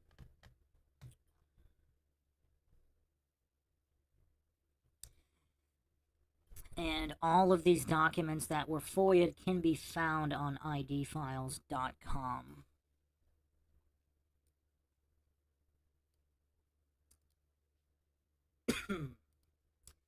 Wow. I mean, this is really shocking stuff. I mean, is this one of the most absolute blatant conspiracy and cover-ups? I mean, could it be any more blatant? If it were more blatant, what would it look like?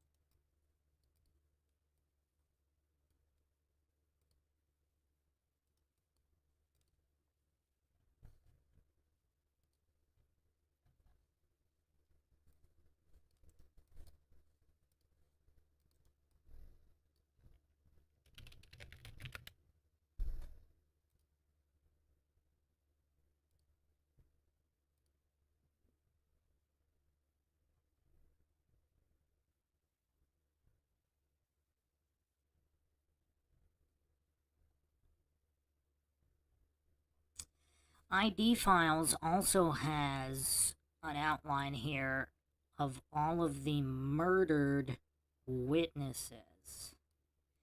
So we're going to take a look at this here. A brief rundown from the wiki before we go deeper. Keith McCaxel was an informant for Dan Harmon and had taken aerial photographs of the crime scene. He was murdered in 1988, 2 days after Sheriff Steed lost his election. So this corrupt sheriff goof, he loses the election, his re-election, big surprise, and all of a sudden people start dying? Keith Cohn was scheduled to testify before the grand jury in the case, died in a motorcycle accident early January 89. Greg Collins, who was also called to testify before the grand jury, was an acquaintance of Keith Cohn, was killed by 3 shots from a shotgun January 26, 89. See, motorcycle accidents happen, but what are the chances that the friend or acquaintance of the guy that died in the motorcycle accident gets killed by a shotgun the same month? Daniel Booney Bearden was another witness who disappeared without a trace. March 89. Jeffrey Edward, whose body was found in a landfill April 89, was also linked to the case. The deaths were classified as murder cases, no arrests made. So, wow. Let's go a little deeper here. I don't know if I've seen a deep dive on each and every one of these witnesses, but this is MINDSHOCK, so we will be going deep.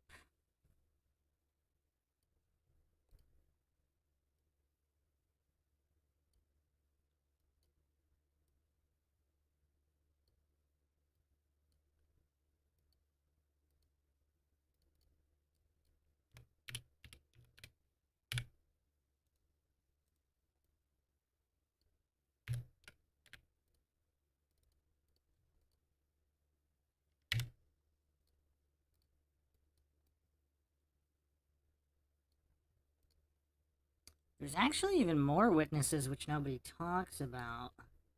I mean, this is just such a weird case.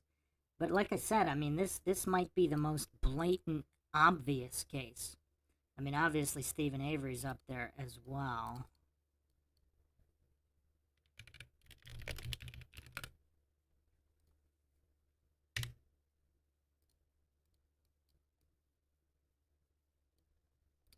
Just give me another couple seconds to bring this all up.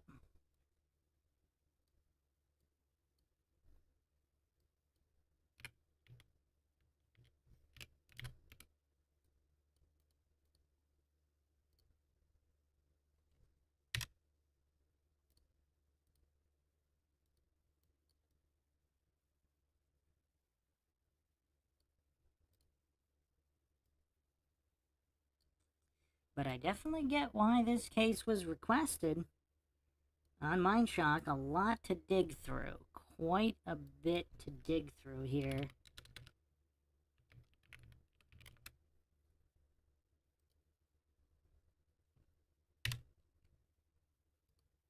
I mean, some of this is just so tragic that so many people died in connection, not just the 2 teenagers, but all these other people.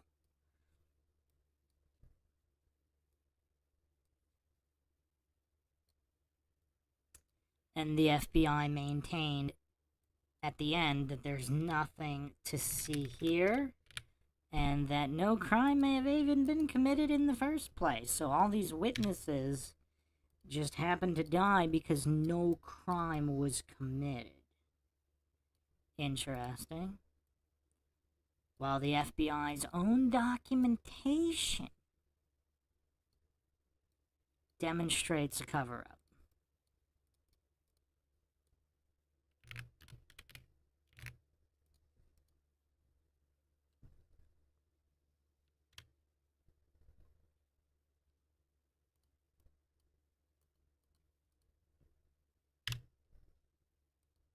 I'll have it up in another couple seconds, almost done here.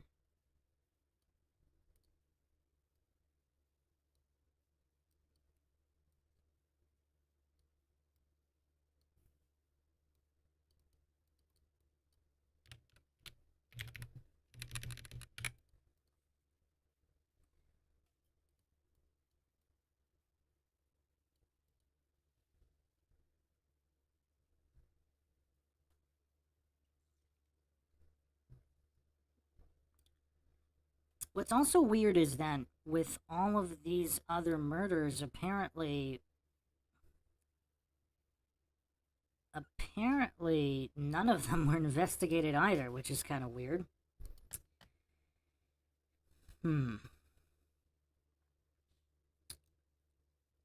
Nobody finds that weird.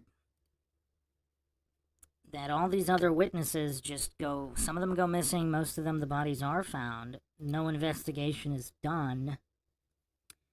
Anybody find that just a tad bit strange? Just a little bit?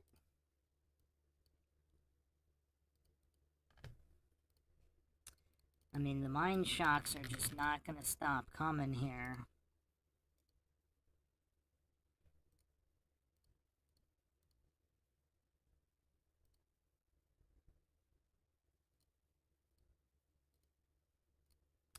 So let's look at all these other witnesses.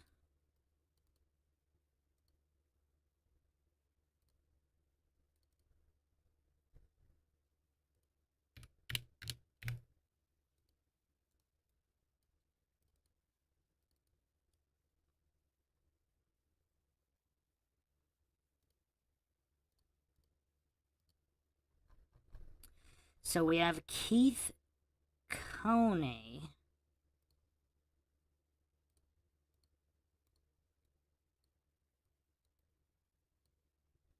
So, May 88, Keith Coney, who was with Kevin and Don moments before they were murdered, likely just escaped himself. Later, he told his dad, other family members, and friends that 2 cops killed Kevin and Don. 2 days later, his throat was cut. While trying to flee, he lost control of his motorcycle and crashed. However, few of these details made it into the police report, and although it was the responsibility of the coroner to order an autopsy, this was not done. So they didn't even do an autopsy? So this was all written off as some kind of standard motorcycle accident. Now, he was this is another individual who was scheduled to testify before a grand jury. So he stated 2 cops killed Kevin and Don. 2 days after telling this to people, apparently his throat is cut. He tried to run away on a motorcycle and crashed. And they tried to write this all off as if this is just some kind of standard motorcycle accident.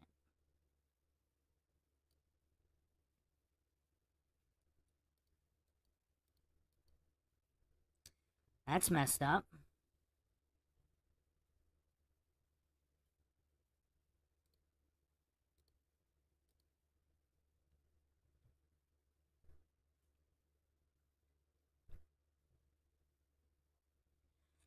Robert Belt in the chat says, Mina Airport was the CIA base for shipping guns to the Contras. Barry Seal was bringing back the coke that would kick off the 80s crack epidemic. Maxine Waters was all over the LA sheriffs.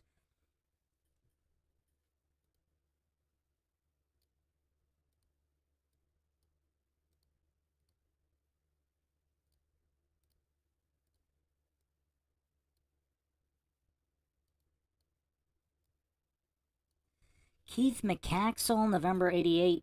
McAxel was at the tracks that night with Dan Harmon. Apparently wanting to do the right thing, he talked to Richard Garrett, but he realized he had talked to the wrong person. McAxel made his own funeral arrangements, told family and friends goodbye, and within days he was murdered.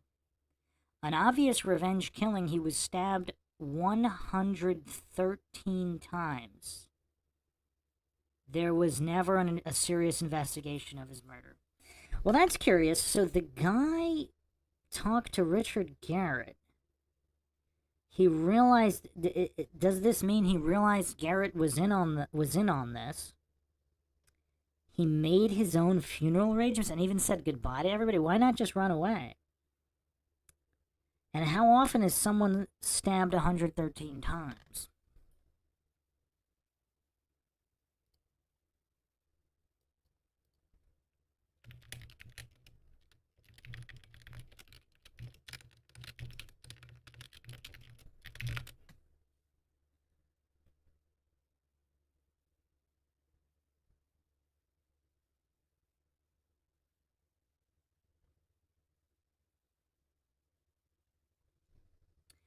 So, Deputy Prosecuting Attorney Richard Garrett was working with Dan Harmon. Hmm.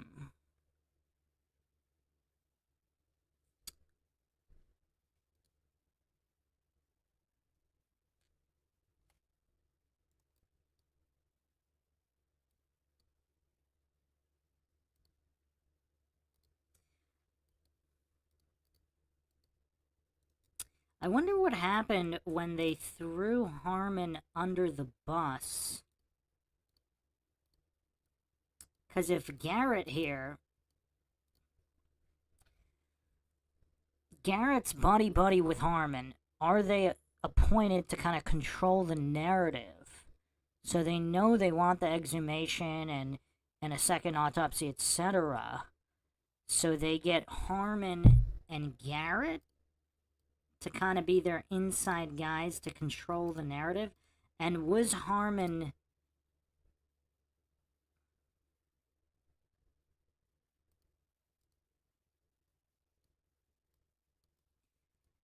So was Harmon... So McCaxill says he was with Harmon at the tracks that night.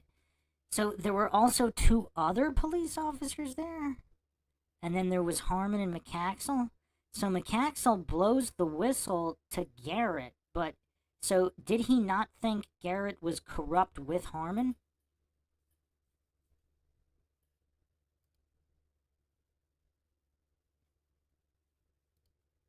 I mean, why didn't he tell other people? I mean, I don't know. A lot of this does not make sense. Definitely does not make sense.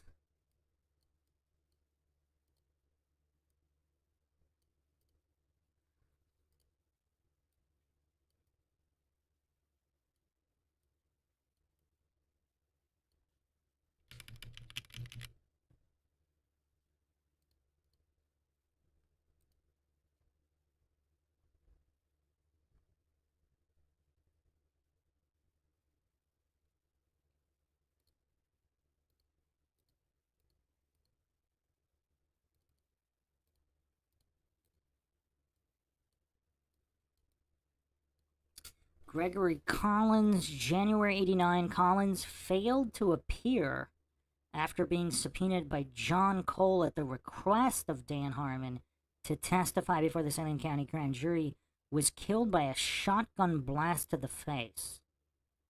His murder also remains unsolved.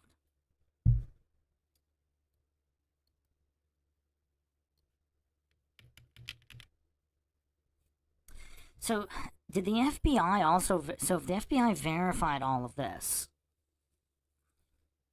I wonder if there were just compromised agents within the FBI who weren't in on the conspiracy originally, and then so they were honestly investigating at the beginning? Or was it all a sham from the beginning? They wanted to find out what really happened so that they could silence it to make sure nothing ever got out after.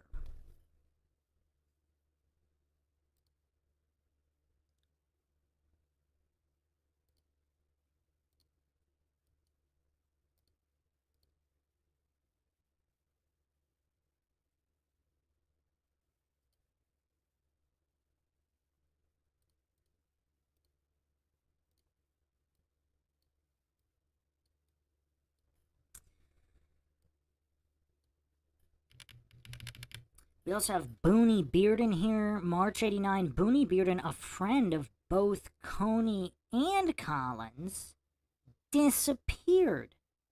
An article of Bearden's clothing was found in the vicinity where an anonymous caller claimed this murder had taken place. His body was never found. So an anonymous caller called in a murder, or where his murder... So specifically, did they specifically know that Booney Bearden was the one who was murdered? And there was a piece of clothing there. This guy also was friends with Coney and Collins. All more coincidence, perhaps?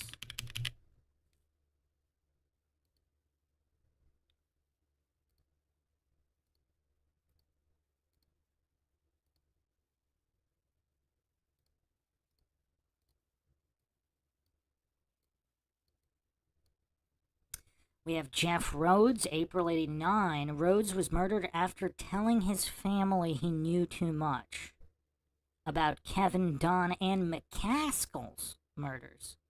Rhodes shot in the head, his remains set on fire in a dump. This is all just very, very disturbing. Because even if these guys are all lying, why do people keep coming up dead who know these people? Because if they're all lying, like, what's the point of killing them? What's the point of killing all the people who know them?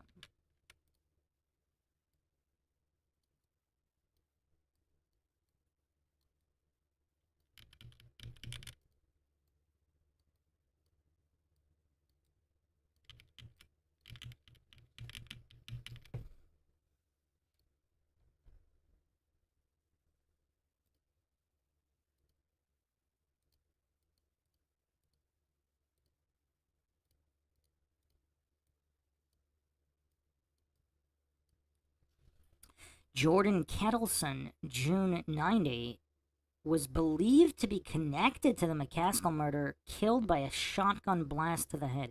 There's a lot of people being killed with shotgun blasts. I mean, other guns exist. I mean, there's revolvers and rifles. No police investigation. The body was cremated before an autopsy could be performed. I'm sure that's all coincidental as well. I mean, with this level of coincidence, I mean, this really is shaping up to be an Avery-like case. I mean, it actually seems way more damning than even the Avery case.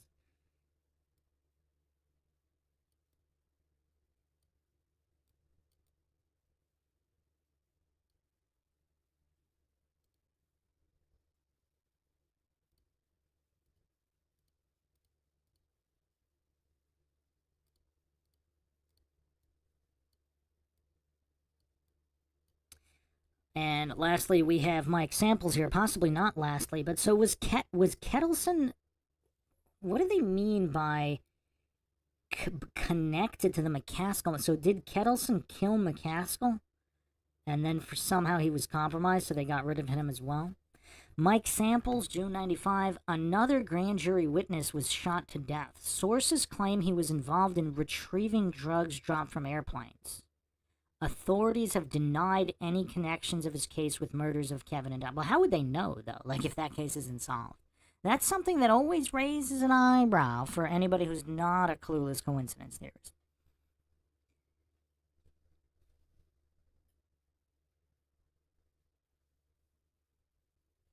I mean, so that's 7 deaths in close connection with people involved. The other thing that kind of jumps out at me here is none of these guys were killed within the exact time, like super close to the murders of Kevin and Don.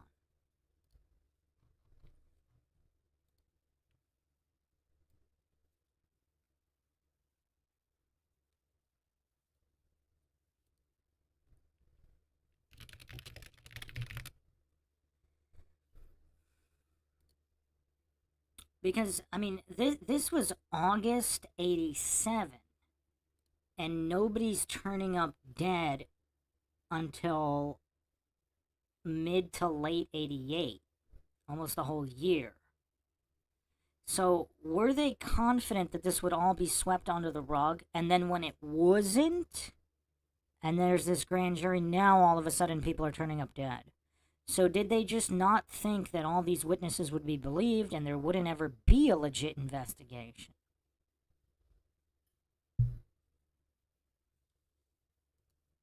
Let me read the write-up on Richard Garrett on ID Files. Garrett participated in the original Train Deaths episode of Unsolved Mysteries along with Dan Harmon as the primary spokesman.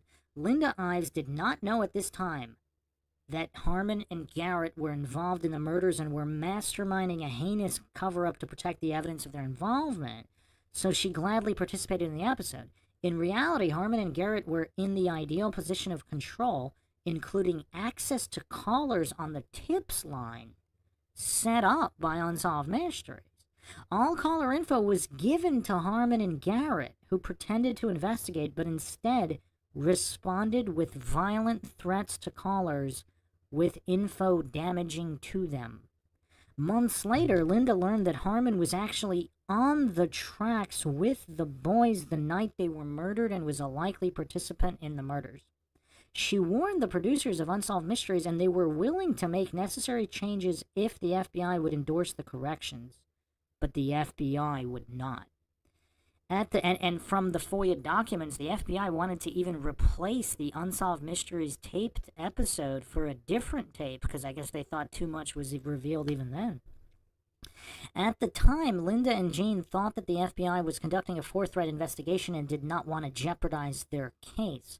But as it turned out, they conducted the most shameless cover-up of all, which ended all official investigations. It's difficult to believe the depth and reach of the cover-up, but the evidence presented throughout this website leaves little doubt of the absolute validity of this realization. Attorney Richard Garrett was Dan Harmon's sidekick, his right-hand man, his lapdog, his shadow, his yes man. Get the picture? If Dan Harmon was involved, Richard Garrett was involved. Garrett was also Harmon's assistant when Harmon headed the county grand jury investigation of the train deaths. Garrett was always Harmon's deputy when Harmon was the district's prosecutor. According to a U.S. Attorney inner office memo, Dan Harmon and Richard Garrett were primary targets of the 1990 federal grand jury investigation of public official corruption in Saline County. And this memo is included. This is the Bob Govar memo, dated February 13th, 1990. For the coincidence theorists who think this is all just rumor and nonsense,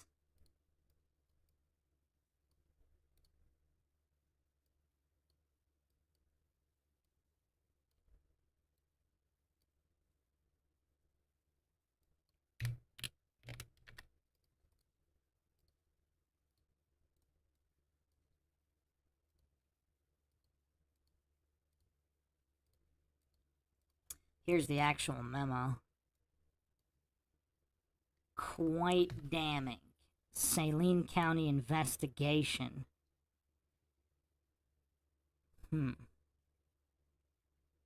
Wow. Quite a long list here.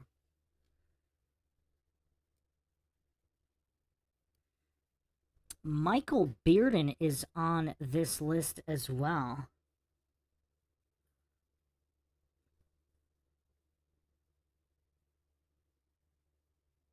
There's a lot of witnesses here. Wow.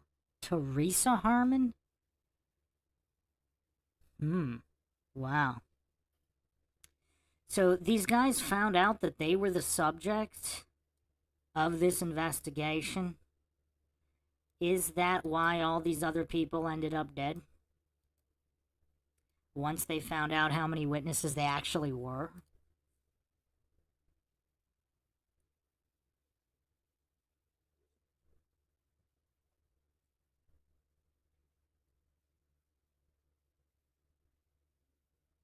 I mean, this is all mind-shocking stuff here.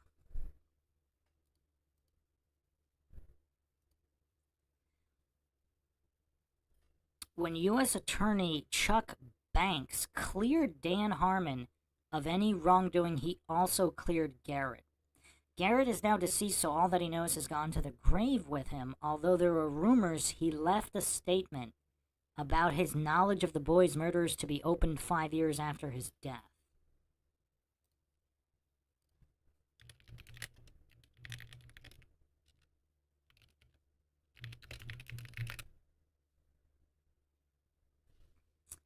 So, if this is the same Richard Garrett, yeah, he died October 23rd, 2018. So that has now expired. Although, even if he did leave a memo, and other people knew about the memo, they would obviously block it from being released anyway.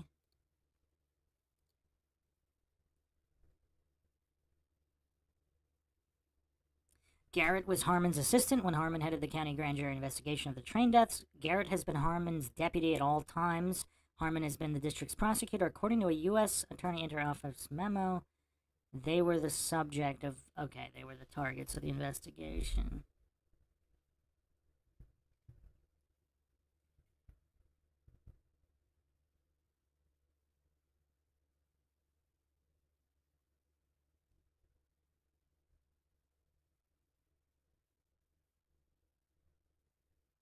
Wow. Wow. Here's a clip of Richard Garrett regarding Keith McCaxill's murder. This is unbelievable stuff here.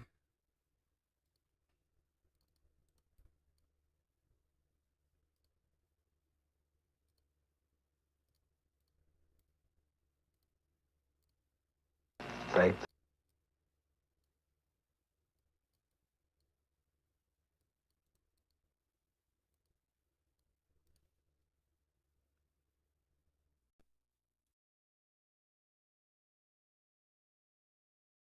that Mr. McCaskill was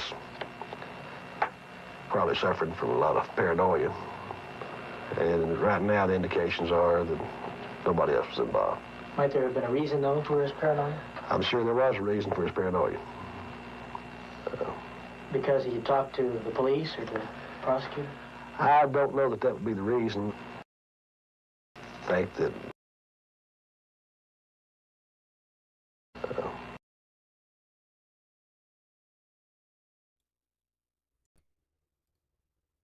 Is that Duper's Delight there? See a little bit of a smile creeping in, a little bit hard to see because of the mustache.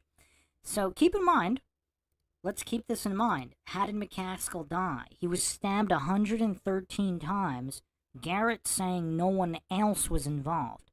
So is Garrett suggesting here that Keith McCaskill stabbed himself 113 times and there was a good reason for his paranoia?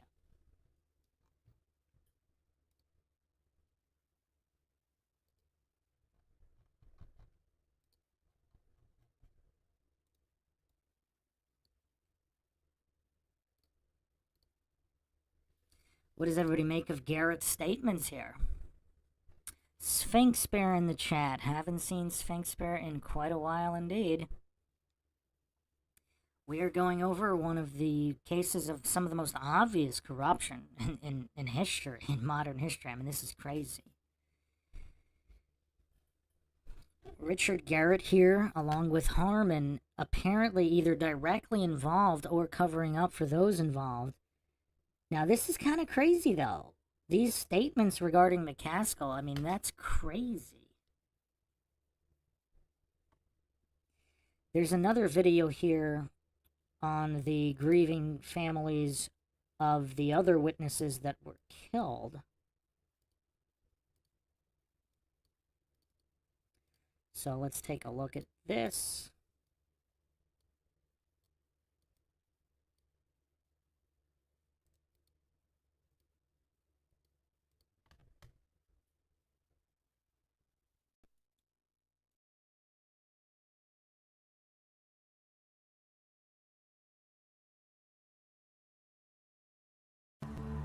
May 1988. Keith Coney, who was believed to be with Kevin and Dawn that night, told friends and family members that law enforcement officials were responsible for the murders. 2 days later, he was killed when his motorcycle crashed while he was being chased. According to some officers, his throat had previously been slashed, and he was apparently fleeing his attackers when he lost control. However, this crucial information was left out of the final report. There was no autopsy or investigation. And I don't think it was an accident because he was fearing for his life, you know, a couple of months before. He said a couple of times that he knew people, that he was being watched and he was afraid.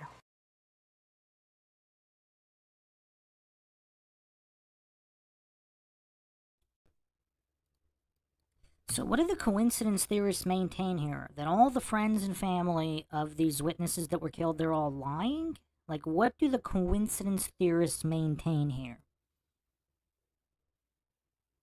Robert Belt in the chat says, Garrett and Harmon worked hand in hand in the biggest cover-up in Arkansas, Oliver North took the fall for President Reagan over the Iran-Contra affair. Remember Nancy Reagan's quote, "Just say no." Should have been saying no to corruption.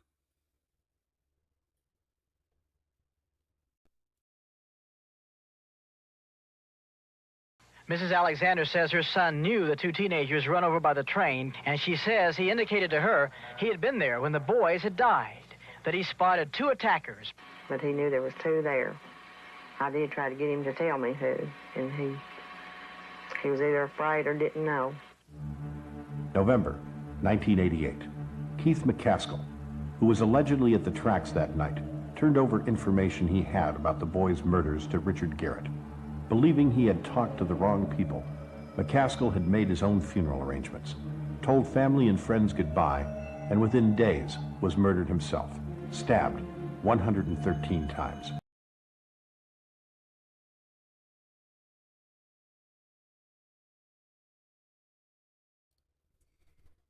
So, I mean, so he stabbed 113 times, and Garrett is saying no one else was involved, and he had good reason to be paranoid.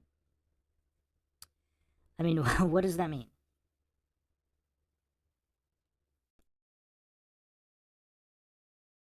His murder remains unsolved.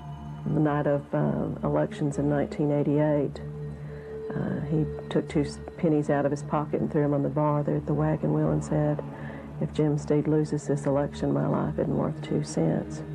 And he was murdered that night.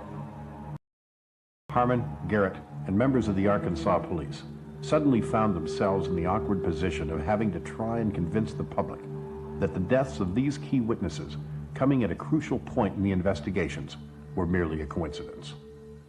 I think that Mr. McCaskill was probably suffering from a lot of paranoia. And right now the indications are that nobody else was involved. Might there have been a reason, though, for his paranoia? I'm sure there was a reason for his paranoia. Because he had talked to the police or the prosecutor? I don't know that that would be the reason. What about the murder? Is it connected at all with the grand jury investigation? Not that we know of. McCaskill was a witness in the Bryant.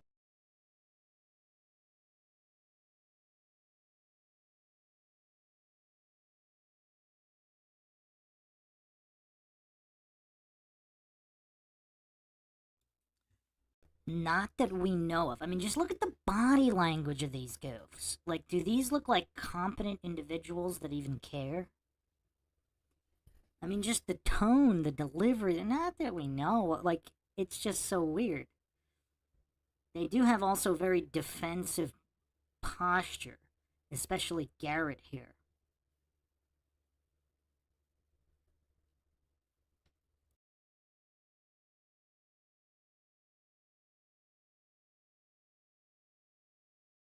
About the murder, is it connected at all with the grand jury investigation?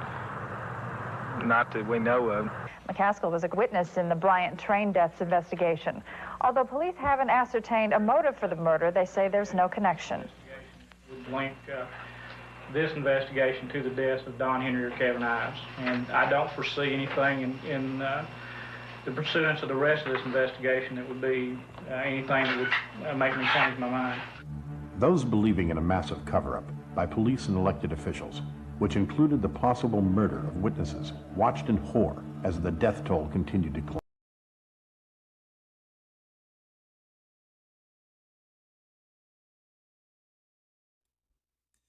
That's actually very telling here, because this corrupt and or incompetent state police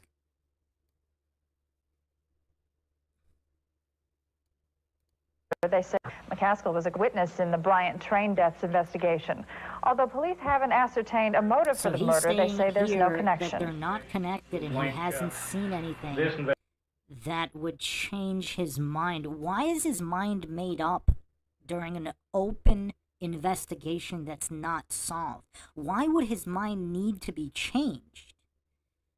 if this is a legitimate investigator, and it's unsolved, that means you don't know if there are or aren't any connections. And why would your mind even need to be changed from taking a position that they're not connected? A lot of Freudian slips there. A lot of Freudian slips. How could you need your mind changed on an unsolved case regarding another unsolved case? I mean, the level of goof here, but the Freudian slip is very obvious there.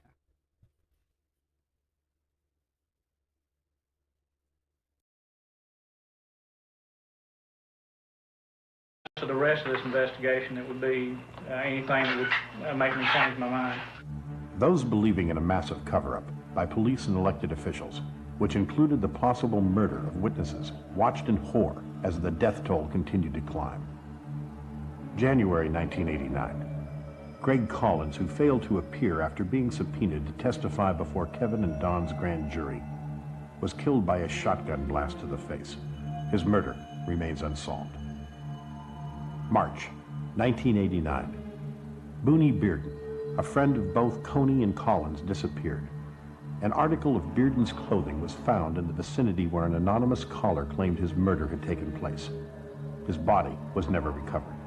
April 1989.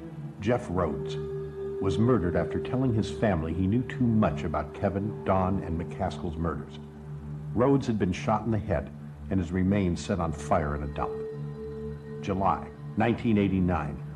Richard Winters, another grand jury witness, was gunned down during a robbery, which apparently was staged to cover his murder. His case remains unsolved. June 1990. Jordan Kettleson, who was believed to be connected to the McCaskill murder, was killed by a shotgun blast to the head. There was no police investigation, and his body was cremated before an autopsy could be performed.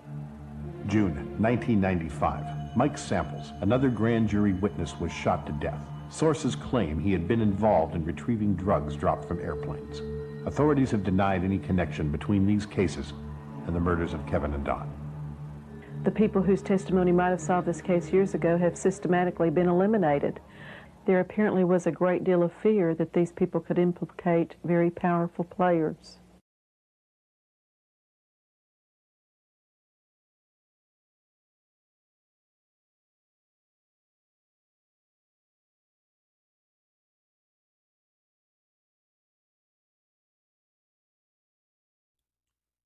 These people could implicate very powerful players. Interesting. Very, very interesting.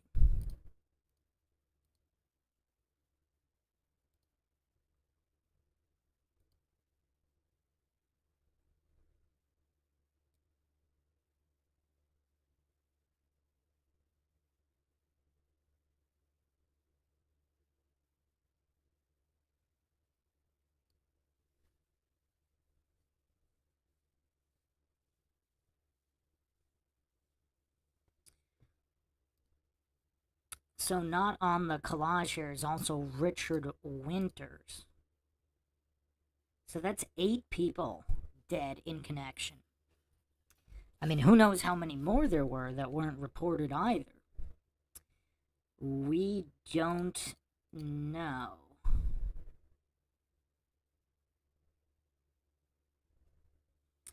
Wow, Robert Belt in the chat says, I knew Gary Webb from when he was working in Kentucky as a journalist. He had information about this case, and it literally cost him his life.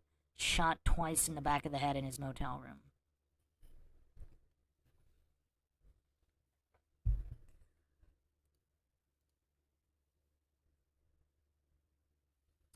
Just to round out the wiki here.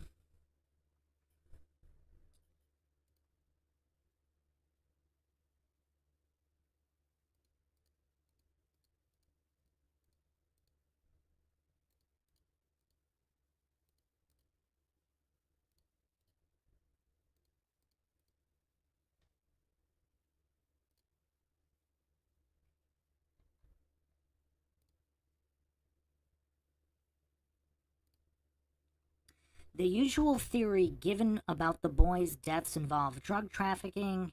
The theory is that the boys were murdered after witnessing a drug drop from an airplane. This drug trafficking was linked to the operations of Barry Seal and the Mina Airport in nearby Polk County.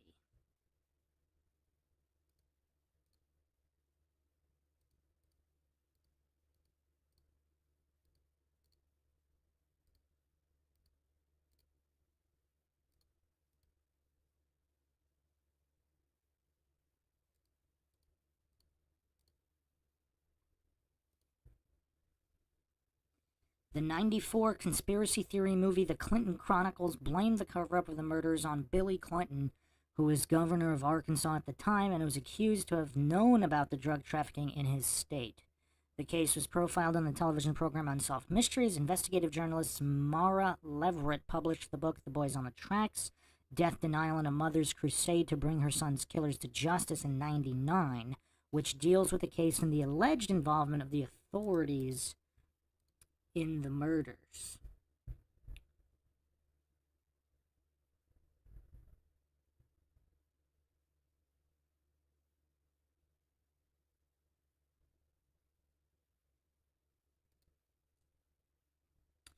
In '96, Linda Ives and film producer Patrick Matriciana released the documentary Obstruction of Justice, The Mina Connection, in which they made allegations against the authorities. According to the film, the two boys had witnessed a drug deal and were murdered by two local police officers.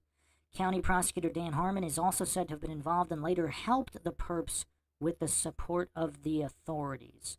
Harmon, who had represented the parents of Ives and Henry, was arrested in '97 on charges of racketeering, conspiracy, extortion, and drug possession with intent to distribute, and sentenced to 11 years in prison.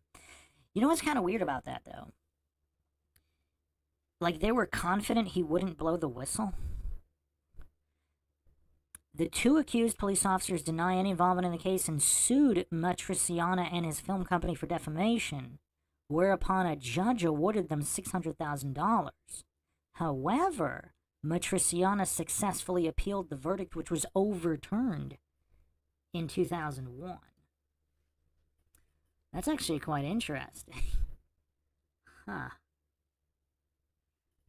So again, this was not a jury. This was a judge, possibly corrupt and or incompetent, who awarded them $600,000. But this was appealed, and the verdict was overturned.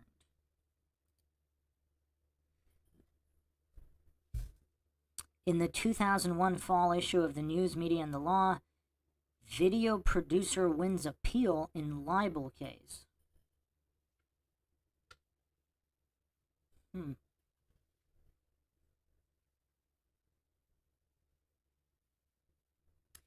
So the names of these guys were Jay Campbell and Kirk Lane.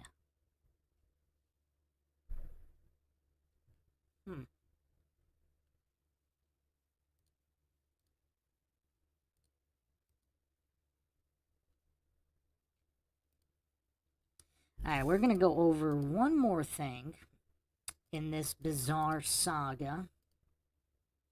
Might have to do some follow-up episodes as well.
I mean, on Reddit, people are talking about other theories, including one of the boys' fathers, and also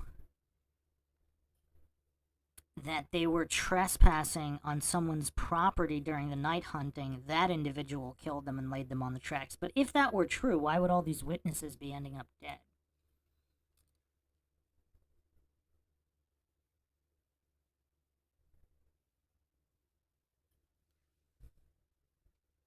I mean, there are a lot of coincidence theorists out there. I mean, it's kind of weird.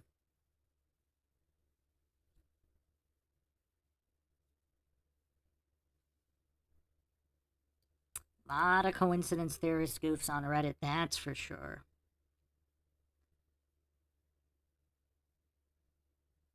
Apparently, one of the cops named Kirk Lane is this major drug player in Arkansas now, coincidentally.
Let me go over one more article here.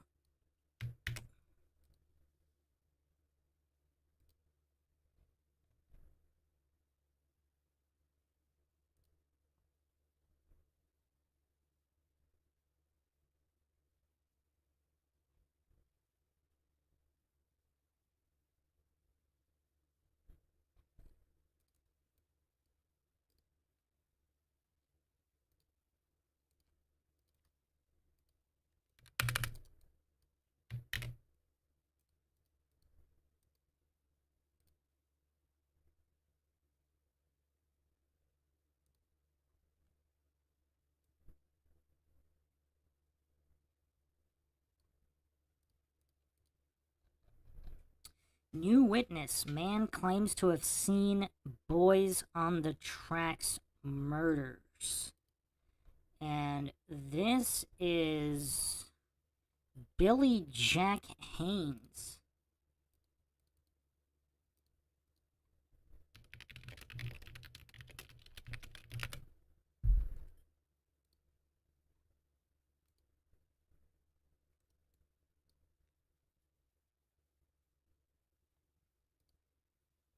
Now, who knows if this is some kind of publicity stunt?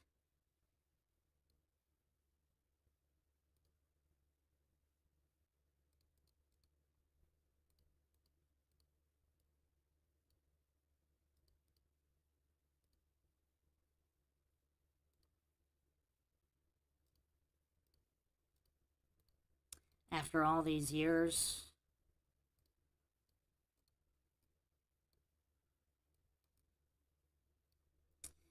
But let's go over this article here.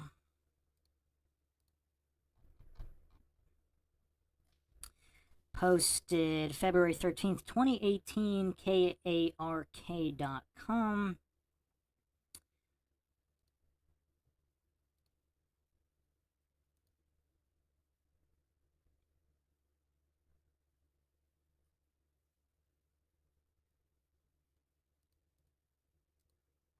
March 87, Billy Jack Haynes wrestled in front of a record-setting audience of 93,000 fans at the Pontiac Silverdome in Detroit, Michigan during WrestleMania 3. That same year, 900 miles away, teenagers Kevin Ives and Don Henry were brutally killed in Alexander, Arkansas. Eventually, the case ran cold. Today, 31 years later, Haynes, whose real name is William Albert Haynes, claims he witnessed their deaths, a double homicide. The big question is, why should investigators believe Haynes, and why now? The unsolved crime has been given the label Boys on the Tracks. For 3 decades, people in Saline County and well beyond have tossed around theories, shared ideas, and spread rumors about who was responsible for the deaths of the teens August 23rd, 87. No one has ever been arrested. Kevin Ives' mother is holding on to Haynes' claims as the key to solving who killed her 17-year-old son and 16-year-old Don Henry. Haynes says he sobered up a few years ago and reached out to Larry and Linda Ives after years of guilt. The trio connected with PI Keith Rounceval, and Haynes spilled his side of the story in a YouTube video designed to raise money for Rounceval's investigation.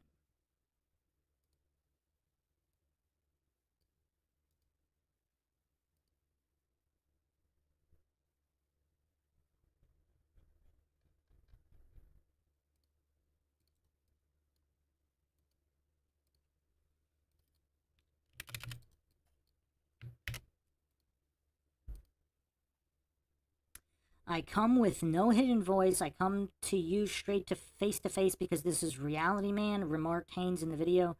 Don't hide nothing. In the taped confession, he claims that while performing in the 80s for the WWE, then the WWF, as a 6'3", 280-pound wrestler, he also transported and trafficked cocaine through the U.S. His side job eventually brought him to Arkansas. I was also an enforcer who provided muscle to other parts of the criminal element to ensure that their illegal business dealings were collected upon, added Haynes. In August 87, I was contacted by an Arkansas criminal politician, I wonder if he's referring to Billy, and was asked if I would provide muscle at an Arkansas drug transaction.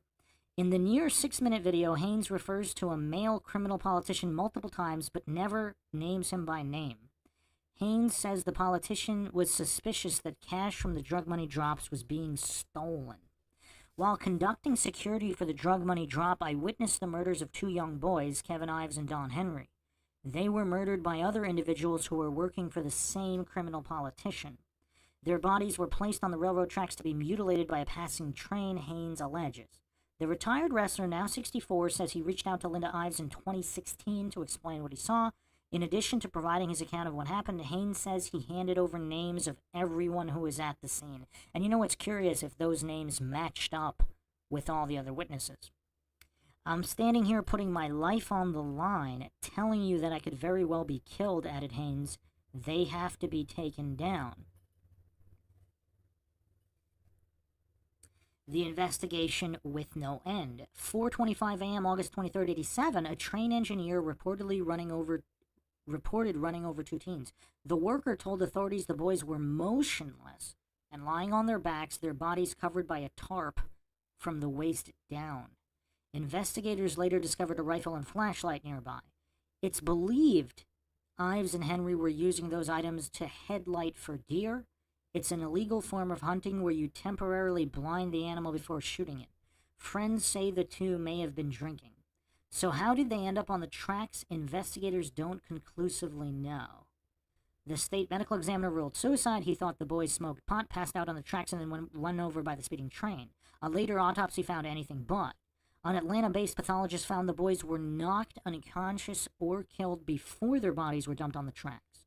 A grand jury concluded the deaths to be the result of homicide. Over the years, theories have been spread that the boys walked upon a drug drop and were killed. Rumors have circulated as to who might have been there and ultimately be responsible. The tragic story has been brought to life in books, TV, and movies. No matter the medium, the end is always the same. No conclusion, a family waiting for answers. A mother's quest for justice. After cases turned cold, many investigations quickly vanish. Detectives retire, family and friends move on with their lives. Case files are closed. Linda Ives won't let that happen. Over the years, she has collected every piece of evidence she can get her hands on. She has conducted countless interviews. She remains committed to keeping her son's story in the news cycle until justice is served. In 2016, Ives filed a lawsuit hoping to get unredacted documents from 3 Arkansas law enforcement agencies and 8 federal agencies. 8 federal agencies. Ultimately, the suit claims insufficient response to FOIA requests. Ives alleges a cover-up of the story behind the death of her son, a theory supported by Haynes' claim that a criminal politician was involved. A judge tossed out most of Ives' 2016 lawsuit. However, he ordered the Executive Office of U.S. Attorneys, DEA, and Department of Homeland Security to hand over all documents related to the case for his review, according to Arkansas Democrat Gazette. Why is the Department of Homeland Security, that didn't even exist back then, have all these documents? The review continues. After 3 decades with few answers, you can understand why Ives was immediately hopeful when she received a call from Billy Jack Haynes. We're very excited about the info he has, said Ives in a video posted by her PI. A series of questionable statements. This may not be the first time you've heard of the man who claimed to be at the tracks the morning of August 23rd, 87. Many people will remember Billy Jack Haynes as the WWF superstar who battled wrestling titans like Macho Man Randy Savage and Harley Race in the mid-80s. But his notoriety didn't last. He bounced around between jobs. It seemed addiction and aggression was getting the best of him. Or perhaps his conscience. A search of Billy Jack Haynes' names on YouTube will produce a number of interviews riddled with far-fetched claims. Haynes said he had considered killing WWE promoter Vince McMahon, believed McMahon fathered the child of a now-deceased wrestler, and claimed Steve Austin is ultimately responsible for the death of wrestling legend Rowdy Roddy Piper. Well, other than the Austin claim, I mean, are the claims about Vince really that far-fetched? Some would say he has a history of seeing his own truth. However, it's worth noting that Haynes has discussed playing a role in drug trafficking in interviews dating back to the early 2000s. In 2014, Haynes filed a federal lawsuit against WWE alleging egregious mistreatment of its wrestlers for its own benefit. In the suit, he claimed he suffered at least 15 concussions, and that in his 3 years working with the WWE resulted in depressions and symptoms of dementia. The suit was dismissed 2 years later. Even with all that, Ives believes Haynes wouldn't have anything to gain from coming forward about the 87 murder, and she chooses to be optimistic that he can provide new leads in her son's cold case. We're in the process of corroborating his info, added Ives. We feel very hopeful and excited. We're waiting to hear from Saline County investigators about whether they've spoken to or plan to speak with Haynes. You know, it's kind of weird, though. The coincidence theorists, like they say if he's all lying, they kind of point to his drug use, but wouldn't that, I mean, that could be equally corroborative of his story, because if he was involved in all of this, and he was some kind of enforcer, and he did go to drug use to cope or whatever. I mean, a lot of pro wrestlers are into drug use for pain management, etc. I mean, how does that disprove that he's telling the truth?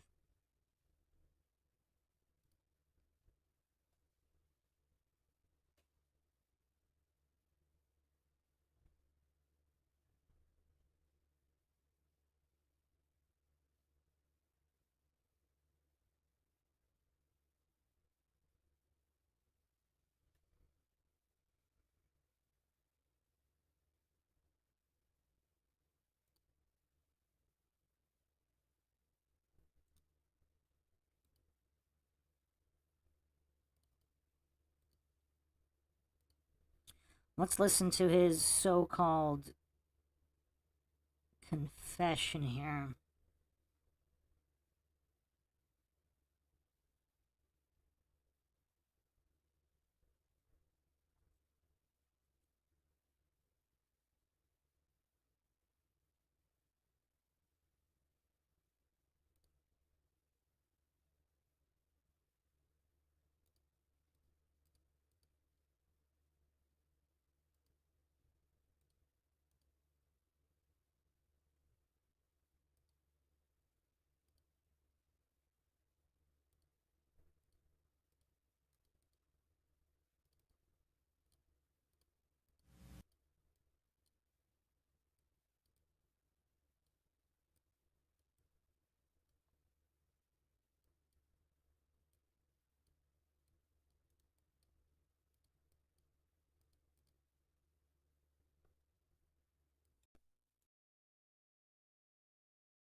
I'm Billy Jack Haynes, former World Wrestling Federation wrestler.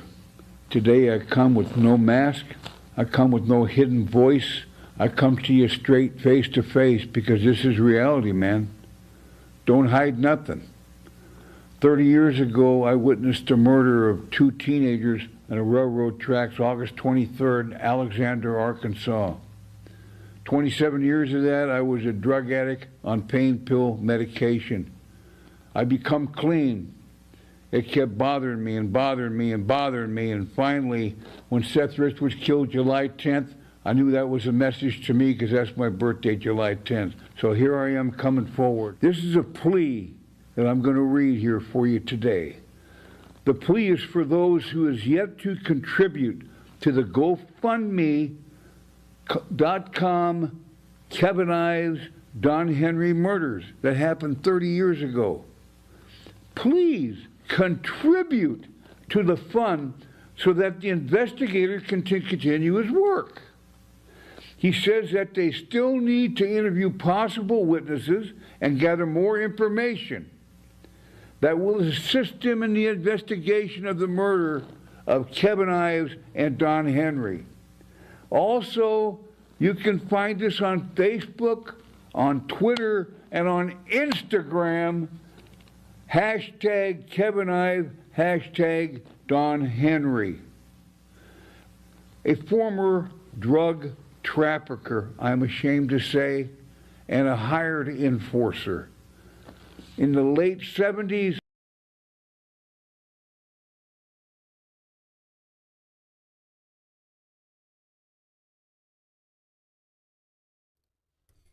So what does everybody make so far? I mean, I'm not really picking up any obvious signs of deception. I mean, clearly this guy has had a troubled life. I could possibly buy that somebody is forcing him to make this statement, but why would that be? If there's a vast conspiracy and cover-up, I mean, they might be coercing him to not make any kind of statements. So I don't know. Also, with a history of drug use, it's very difficult to read some of these people, but I'm not getting any outright deception here.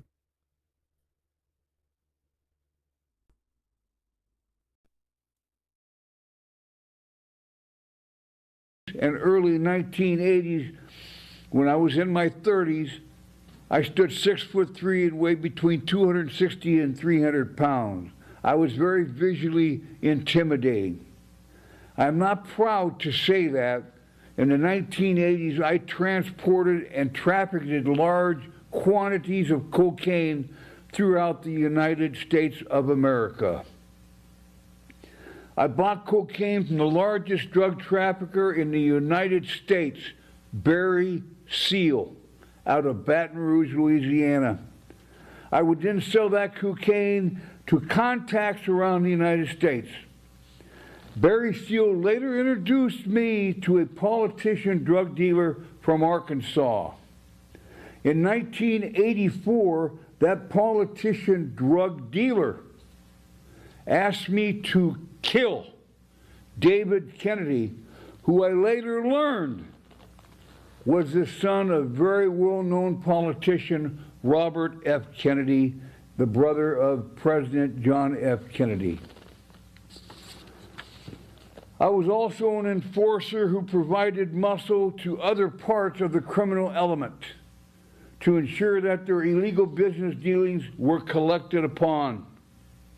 In August of 1987, I was contacted by the Arkansas criminal politician and was asked if I would provide muscle at an Arkansas drug stop. The criminal politician suspected that some drug money drops were being stolen. He suspected that the state police officers were involved in the thefts in Arkansas. I agreed to assist with security at the drug drop site.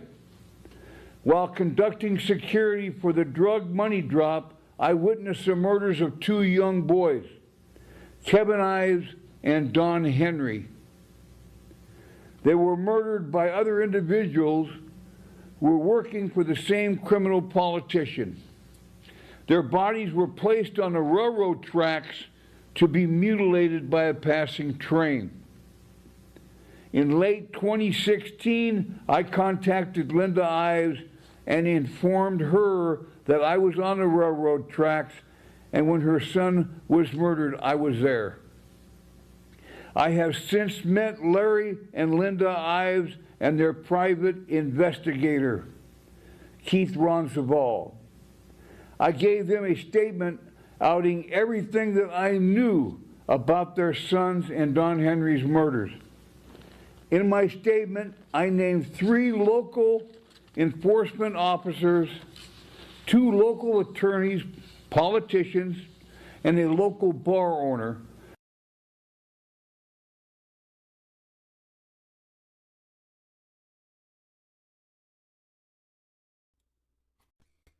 That's kind of interesting. It does seem to match up. I mean, the attorneys, unless of course someone's feeding him this info.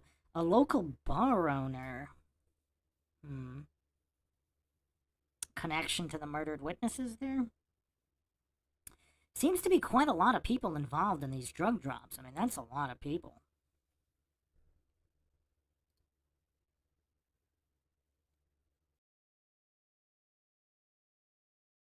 As those being on the scene of the murders in 1987.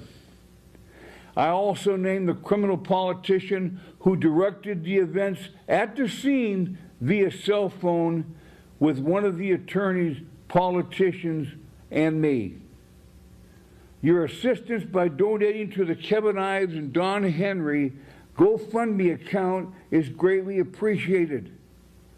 By Larry, Linda Ives, me, Billy Jack Haynes. Please, if you've got it in your heart, I'm standing here putting my life on the line today, telling you that I could very well be killed. Open your pocketbooks, give money to this fund, because they have to be taken down.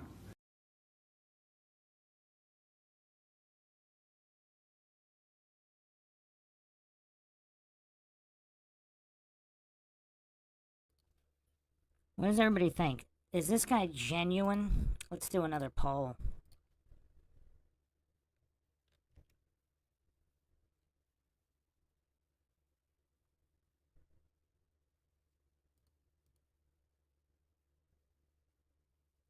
Is Billy Jack Haynes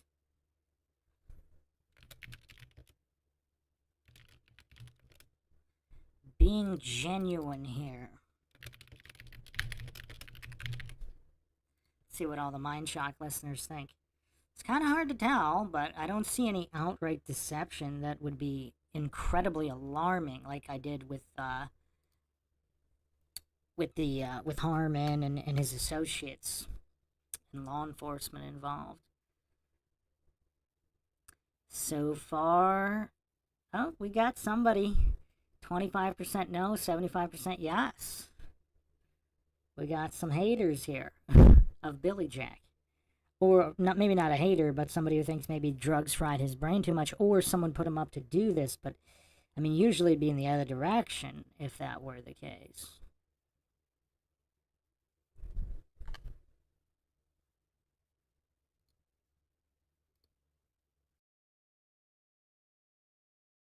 And Linda Ives, after 30 years, man, 30 years if your son was killed, you deserve some credit too, and you deserve some money coming your way so it can be investigated. Go to the GoFundMe page, please. Thank you very much.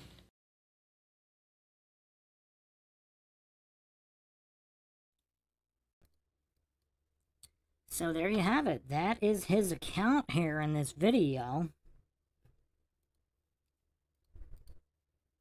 Now, if he was taken out after making this video, would that be too obvious? I mean, I don't know. They were kind of obvious with the other witnesses. Now, we do have some developments here.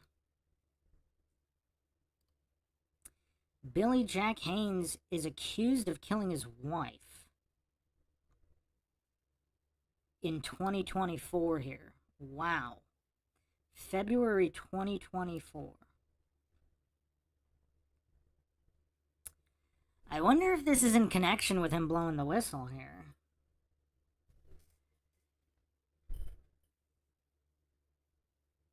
Now, he was hospitalized multiple times in 2013, 2014 is his WWE lawsuit.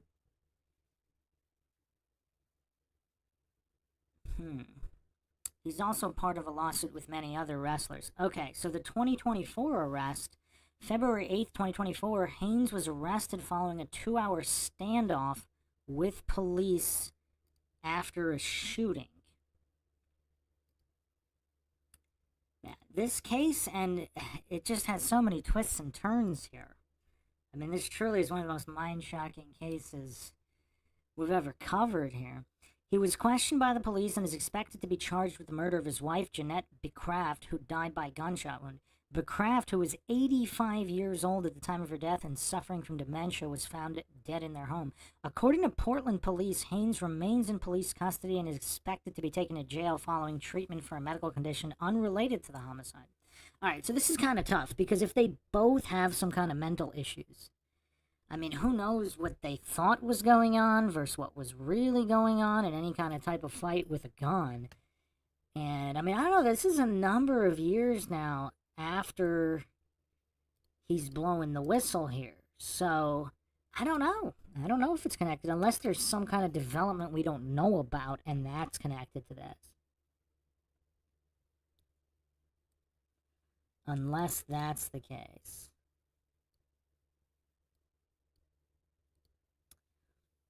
Now, there is a petition to release more documents.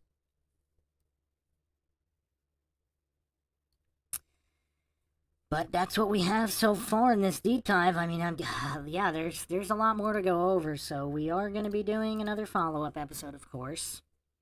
But I definitely know why this case was requested now. I hope everybody enjoyed another edition of the MindShock True Crime. Found it interesting and informative. If you want to help support the podcast, you can donate to our PayPal. Just check the link in the description. You could also be a YouTube member right here on YouTube. Help support the channel that way. Make sure you subscribe, like, and share. Twitter, Facebook, Reddit, Patreon. This is Bruce McGuire signing off. Catch you guys next time.